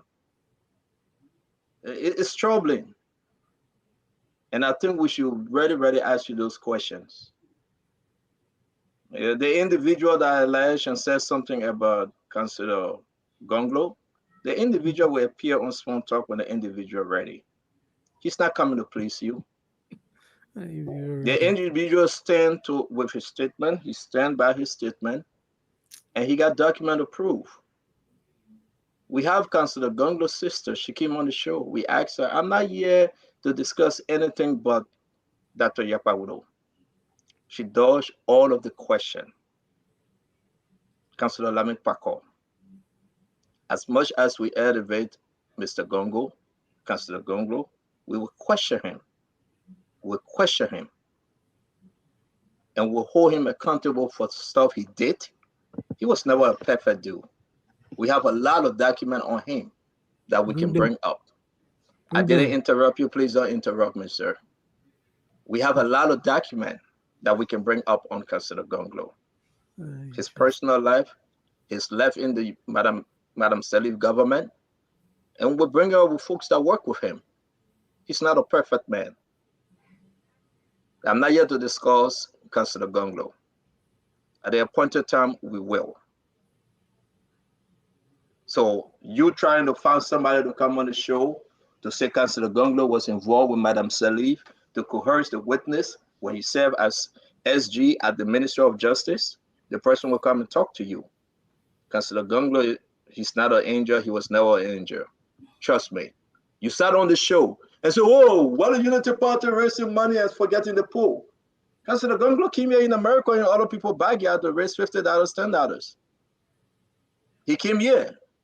They had a big program for him. Do you know that? You didn't discredit him. You said Councillor Gonglo is a clean man. But the National Election Commission right there saying if your party is under 2%, you cannot run with the party in the next 2 cycles of election. You and Gibson dance around with that issue, and you'll get drafted to say it wasn't Councillor Gonglo, it was Mr. Fambulai. That's shame. You can't be talking about twisting your own mouth on both sides. So this is the spoon talk. We will hold you to those things. It will make you uncomfortable, but we'll bring this issue up. Councillor Gonglo is not a clean man. We got a lot of document. We continue to dig a lot of document about Councillor Gonglo, and we'll discuss these things at the appropriate time. So just enjoy the ride, my friend. We will bring the individual, and we'll bring the individual on the appropriate time. You will not rush me to do so. So let me move to this issue about Mr. Cummings. Can I conclude? Nowhere. No, let me finish. I beg you more. There is nowhere on record, as much as I can have this agreement with Mr. Cummings. I will say to my brother Eugene Lami Fagon, Mo Ali, there's nowhere Mr. Cummings says it's okay for Musa to steal from FIFA. You guys can, if you guys showed me the clip, today I will announce to the Liberian people, I will not appear on Spoon Talk again for the next 4 months after the election. If you guys can show me the clip that Mr. Cummings said it's okay to steal from FIFA, and Musa was in the right mind to steal from you guys. Listen, guys, we can have our disagreement with Mr. Cummings, Joseph Boakai Gonglo, but we shouldn't do this. And I will hold you responsible, Fagon, because I have a high respect for you and Mo Ali likewise. But it's disheartening for us to run with that kind of information because I know it's not right.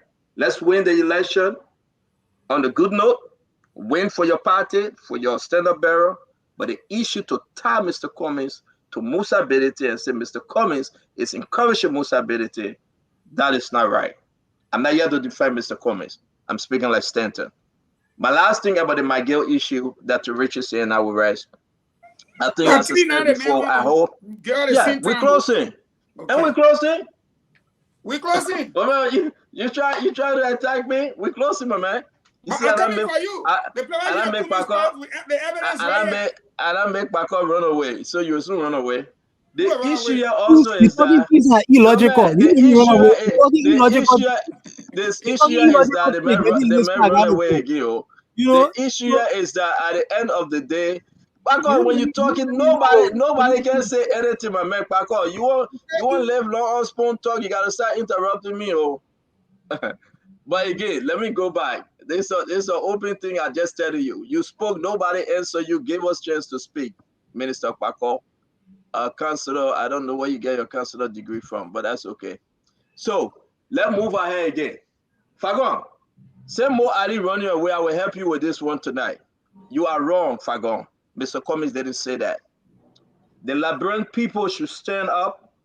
If the people from Magibi want Nathaniel McGill, they're going to vote for him. If they say he's a corrupt individual and they don't want him, they will not vote for him. But this is about the government of the United States of America. Let them produce the document.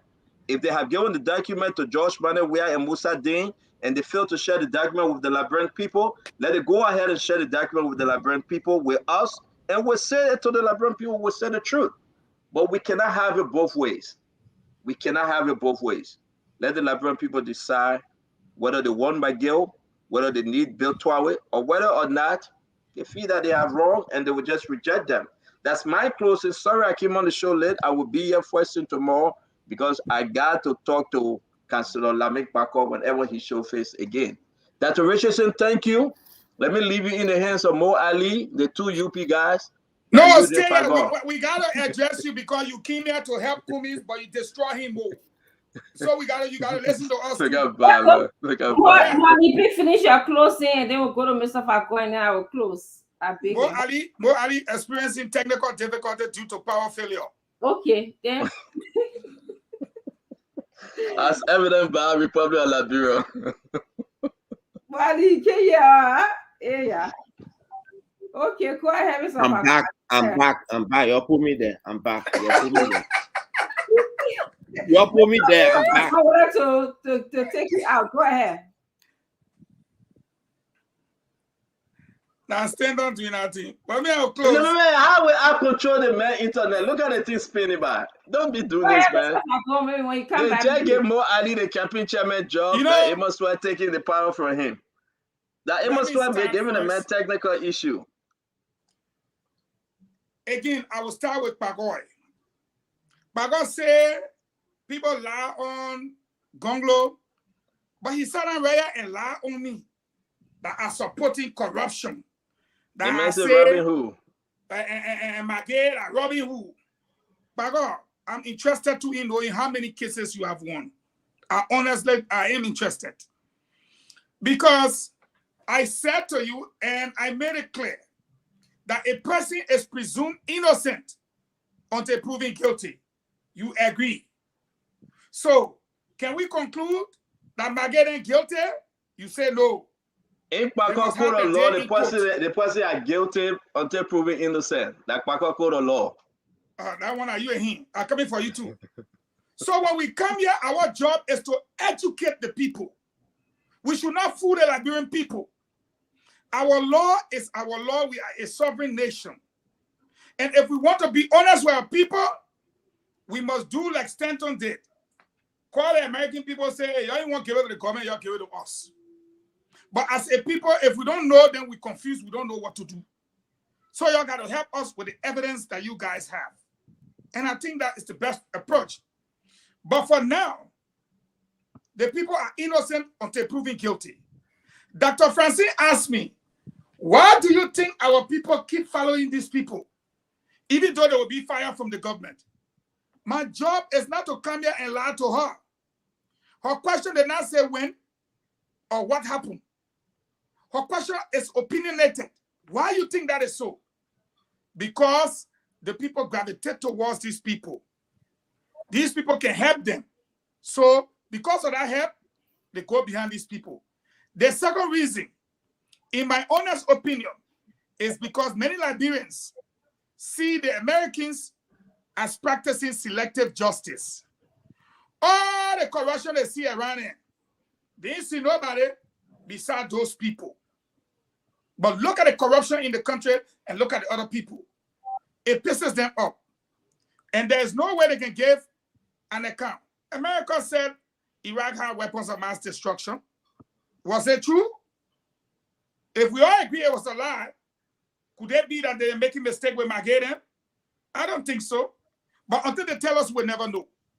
My reliance will be on Article 81. For the reference of those listening to me, I didn't go to school to eat my school fee and sit down behind the school building. Article 81 says any citizen, political party, organization, or association being resident in Liberia or of Liberian nationality or origin, and not, I want you to learn this, and not otherwise disqualified under the provisions of this Constitution and laws of the land shall have the right, not privilege, shall have the right to canvass for the votes for any political party or candidate at any election, provided that corporate and business organizations and labor unions are excluded from so canvassing directly or indirectly in whatsoever form. I'm educated. I read the law. I go by the law, and that's how I do my thing.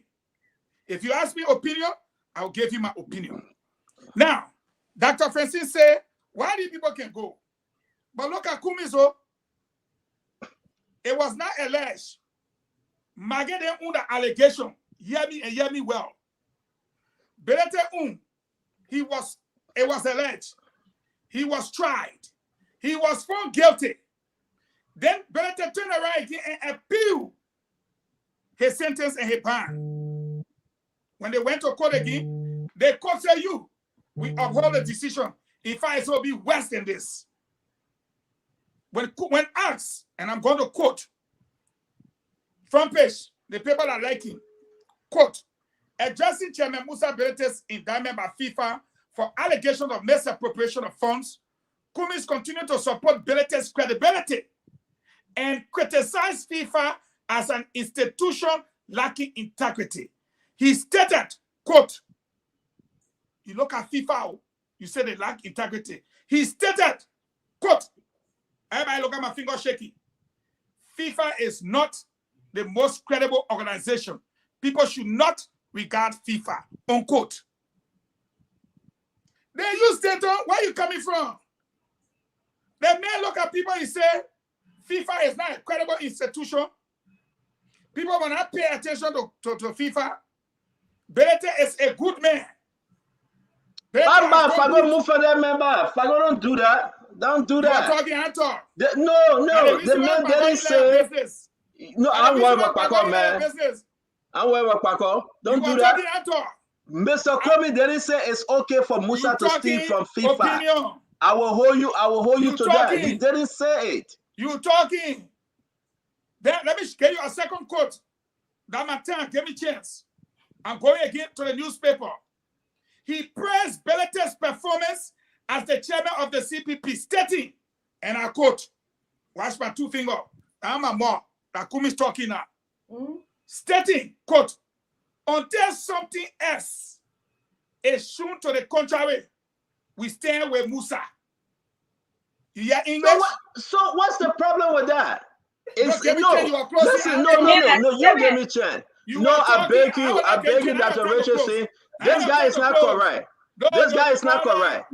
Here, Mo Ali said, Mr. Comey said, it's okay for Musa to steal from FIFA. Dr. Richardson, that's exactly what they said. Okay? You show us the code that Mr. Comey said that they're dancing around the bush. Because the part I'm coming to say, which is the last part of the quote, Kumi said, and I'm still quoting, maybe politics came into play. We cannot pretend that is not possible. My question, unquote, my question to Kumi is, with Magade sanction, did politics not come into play? Should we say politics came into play? Because Kumis, you know all the people there in Washington, D.C., that your friends there, we cannot be setting one stand up for one group of people when Kumis say, until something else is shown to the contrary, we stand with Musa.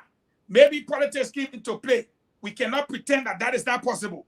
That the same way the Liberian people saying, until the American people show us something to the contrary, we stand with Magay and the other people. And you know what? We cannot pretend that Washington politics did not play. how will Kumis feel? Now we bring a city to your ear to now. Then you still say Kumis are your cousin. So you can't have to defend Kumis. Now, I'm saying to you, this is the kind of standard we set for one group of people to steal 30 million from local and live like kings. Then when the other people do their own, we act like we should not talk about them. Me, my name is Eugene Fagon. I deal with the facts and I will fagonize anybody. Mr. Coleman, but that's what Richard saying. I know you bring the men like an internet problem. But you guys hold them. Let hold them because it's so unfair. I respect Fagon. My man, nobody tell you Emma Stewart to take your internet away, man. Nobody tell Emma Stewart to take your internet away. But let me say this. This is problem. This is not right. This is wrong. Let me close. Let me close. You cry, yeah. Almost 12. Let me close. Yeah, Emma Stewart said they made a man speak up for the campaign. He told a man internet away. So quickly. That video is there. The recording is clear. When somebody is indicted by an organization and you come out to say, but this organization that is indicting the person is not even credible. They are corrupt. You are saying that people can go and steal from that organization because it is corrupt. We don't need any other thing. That video I say you play at the warrior. And I will say this other part. Let me go to the government. They will play it to never go. Let me go to the government small. The other day, Samuel Twelve sat down on the radio on ERBC and said their government has paved more than 600 It's very bad to have kilometers. both of you on. Both of you guys shouldn't come on the same time. It's very bad. Roland Giddens, by you disturbing. Roland Giddens did his research and disproved that they have not constructed that kilometers of road, that length of road anywhere in the country. Today, Samuel Twelve was on Freedom FN in an interview. Samuel Twelve said the Minister of Public Welfare lied to him. In fact, I want to quote what he said. The Minister of Public Welfare lied. They gave him wrong calculation. Yeah. No, we were selling that thing for tomorrow. No. Kilometer of road paved by WIA's regime since 2018. Says Public Welfare Ministry provided him miscalculated figure.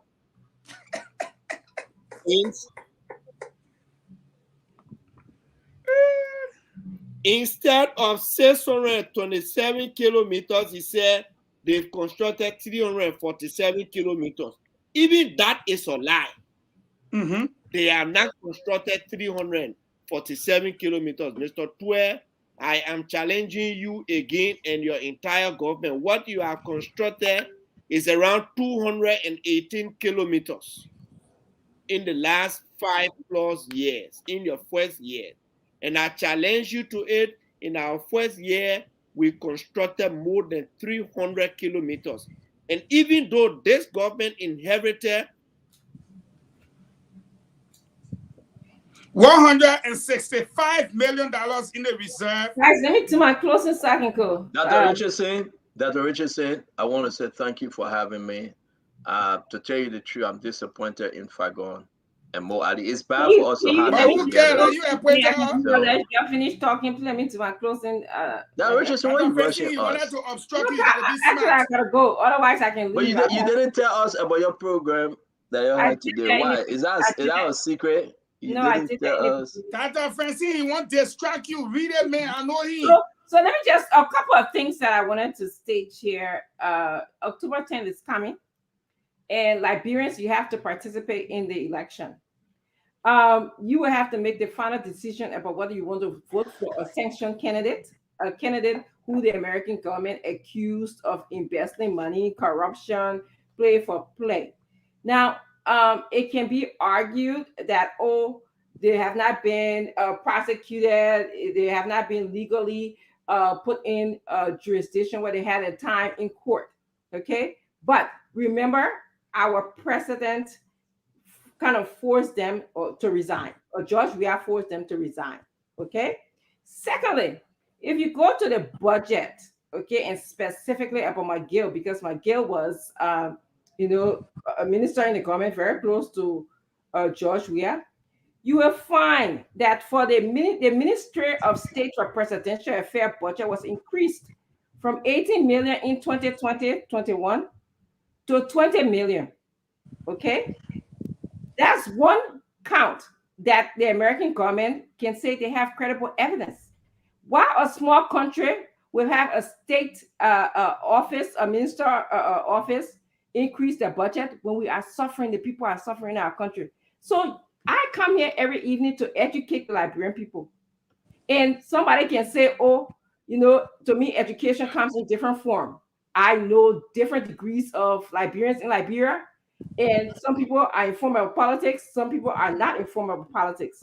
So you need to know, okay? If you make the choice to vote for Minister McGill, it's up to you. Or any finance chairman, or any who on the sanction list, it's up to you. We will bear the consequences as a country. Secondly, Mo Ali Kimia, you are talking about, Mr. Cummings supports Bility. I'm sorry, I'm just tired. Mr. Cummings support Bility. But Mo Ali forgot to tell us that Mr. Boka, Vice President Boka, sat there for 12 years. 12 long years. And Fagon will tell you that he was supposed to assist the president. And Ellen herself said that her worst problem, she fell short in fighting corruption in the country. That Ellen own words. So what was Mr. Vice President Buckeye doing when he was sitting next to her?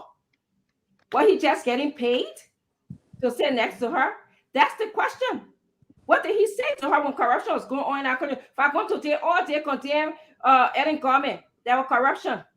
Well, the person he supported, Buckeye, was there. Now, one day, I have heard what Mr. Buckeye said to Ellen about corruption. When he gave all his interviews, what have he said? What contribution, what recommendation did he make to make Liberia a better place so that we will be fighting corruption? I have not heard it. But I would like to tell you we had a wonderful time. I'm going to transition a little bit to tell Senator asked me about CPP convention. It was just awesome. I'm urging you, Liberians, if you listen to my voice, we need to start new. We had the Unity Party that brought the corruption issue to us. You got a CDC party, and you know what happening in the CDC right now. Our president now take a couple of days trip. He now carry 5 to 6, 7 people with him. He getting pardon.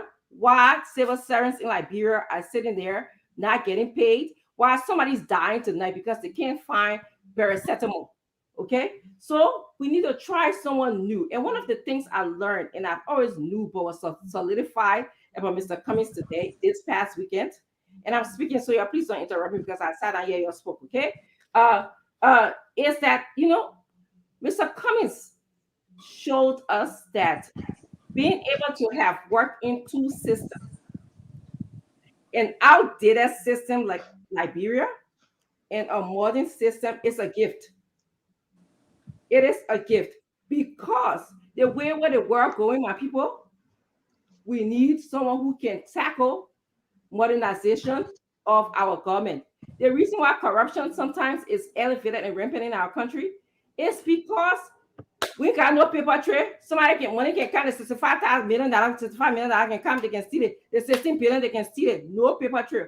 But if someone who astute, someone who has the experience of working in systems with digital sophistication, they'll be able to track our money down. Mr. Cummings has knowledge about leadership, no joke about it. He's been, CFO, CEO in many parts of the world.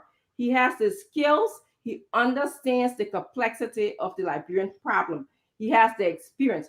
I listened to him talk about this bowl of rice. He said in Liberia, under his government, it would be like we have a big bowl of rice. You say you said it already. You said that from the beginning now. We'll have a big bowl of rice. And this bowl of rice, everybody have an opportunity to eat from this bowl of rice. If you listen to me, Liberians, this is what he wants to do. He wants to give us an opportunity for a more deserving country where we all can have the opportunity to eat this bowl of rice, okay? The only way you're not eating a bowl of rice, I say you illegal, you listen, you don't want to work, you want an opportunity. So my people, I'm telling you, don't follow that. When we have Mr. Falcon, my own good friend Kanye to say, oh, the people have decided. The people have decided. Make up your own mind for yourself. We ain't got no statistics to say anybody have decided to say they will vote for Joseph Pokani, Vice President Pokani in Liberia. So on that note, people, I'm very tired. I'm going to sleep. Yeah, thank you. Lower Musa Keita said, don't let Opa distract you. You want you to talk. Oh, you this weekend. JMB is the next president. Yeah, bye. Dr. Richardson, before you leave though, yeah. No, that feeling with Fagon thing he's talking about. I just want to let her know that JMB is the next president. This election is between my Ellen and her team and JMB and his team. Jawia is playing for my Ellen team. My Ellen selected Jawia to be our president. Jawia refused to order her. Jawia offered to protect her, and Jawia shared power with her. Now, because she knows JMB was going to win first round, Kumis in the race. Kumis brought Charlene, the daughter of Charles Walker Bromsky. Beautiful woman. And she brought Moniba in the race. Moniba brought her best friend, Grace Span, as the deputy. Then she brought who again in the race? Robbie. Robbie trying to hustle one of his friends. All Ellen people that coming in the race against JMB. The Liberian board decide. JMB versus Ellen, October 10. We'll see where the final power is. I'm going to think about it. I think you say you gotta go. I thought you say you tired. No, because you know, fuck, he gave me all this information that is fact. He was selected as the vice president of Ellie. He was like their heartbeat, away from Ellie. So why she not wanting to be president? Hey, my man, let me talk my own. Let me talk. No, but the question is, why you think, say you woman, you will help us, like woman to woman. Why you think my Ellie wanted Papi to be president? You woman. Because the Papi is incompetent. The Papi, the Papi said the Papi said can I answer that question? Years. Can I answer that question? The Papi said that. Look, Falcon, if you were to hire somebody, I know you've been into different businesses and stuff like that. And you hire an employee, the employee tell you one day how to make changes, give you recommendation. It means that they're collecting free money. How you for 12 years? Huh? Complacency. For 12 years. For 12 years, complacency. And you still hold that man for 12 years. You got Mayo. No. The reason why the ESS say you are parked, they're parking somewhere. And that way I want to know. Why anyone? Because what you're going to do in the Constitution, you are elected by the Liberian people with her. What you're going to do? We say you not want it, man. Fagon, I beg you. Let me ask you a question, Fagon. It's very important. What put it, man? I know that Richardson, we really got to go. We got only 2 more minutes. Mm-hmm. Is Joseph Yima Boyka taking some kind of steroid? He getting younger every day. In your eyes, I'm a woman now. No, but just something about Joseph Yima Boyka. People are saying that. No, I'm serious though. I want Liberian people to pay attention. They make him right. Joseph Yima Boyka is saying he's sickly. But yes. Are we saying a double? Is this woman have? Does he have a double? My brother, that's what happened when you are confident. When the Liberian post say, no, that Richardson, you can't leave now. That Richardson, I defended Mr. Cummings now. Give me small more chair. Yeah. Confidence there and look there. The man. No, but something about this that Richardson though. Just so you know, Boyka, you say. But let me ask my question that Richardson, then you can answer. From the female side, say the truth tonight, that Richardson. Like you always been saying the truth. Is this a man that look like he's sick? He dying tomorrow, or somebody in Liberia giving Joseph Yima Boyka some kind of steroid because he looks stronger and he look rejuvenated every day. He better looking than even Jeremiah Kuhn. Seriously, he look better than Jeremiah Kuhn on this picture. Bento, the man is already president. Though. You can wear glasses. Who me? No. Yeah, because you said the man looking better than Jeremiah Kuhn. Let me just. One more bar. What do you mean I can wear glasses? But look at JMB can wear glasses. I just Kumi, what the Kumis get on glasses? What? No, but the paper looking sharp, boy. The paper look better than Jeremiah Cool on that. Seriously. My man, the paper when he came down from the airport, I mean, he came to the airport, you should have seen the paper walking. I said when the paper waving, This is scary. I hope people can pay attention. Dr. Richardson, I think he looked better than Mr. Cummings, though, on this picture. He looked better than Mr. Cummings. Anytime the man dressed, the man looking smart. Cummings let to wear the small African shirt in. And now Mr. Booker is overdressed all the time. There you go. To be honest, okay? The puppet. You better go out to you. Let me tell you something. My father told me I know what old person looks like. Stanton said you will keep you young. You better go. That emergency. No, I won't keep you that emergency. This thing is fair to say. We gotta say. Somebody gave Jose Human Braga something. That cream to put it on his face or something. Seriously. That will last for the next 6 years if you're around. But that thing, I swear, Mr. Cummings said, if I take this for presidency, the paper will live for 24 years. I'm trying it. I see. Tell Cummings to buy Johnson baby oil. No, man. Whenever I see Jose Human Braga, he looks sharp. This is crazy. Let me bring in Magic. Magic, stick the show away, my brother. To get your information. All right, folks, again, man, another great edition of the program Spoon Talk right here for you guys. Spoon Television. We've been live on Spoon 107.5 FM, Spoon TV on Facebook, Fabric 101.1 FM, Fabric TV on Facebook, In Liberia. Super 95.5 FM and Super TV on Facebook as well. But folks, my name is Prince Simon alias DJ Mash Your Fingers. We gotta go, man. Until then, have yourself a wonderful, God bless night for my end. Bye bye. If the children crying for starvation, just don't spoon.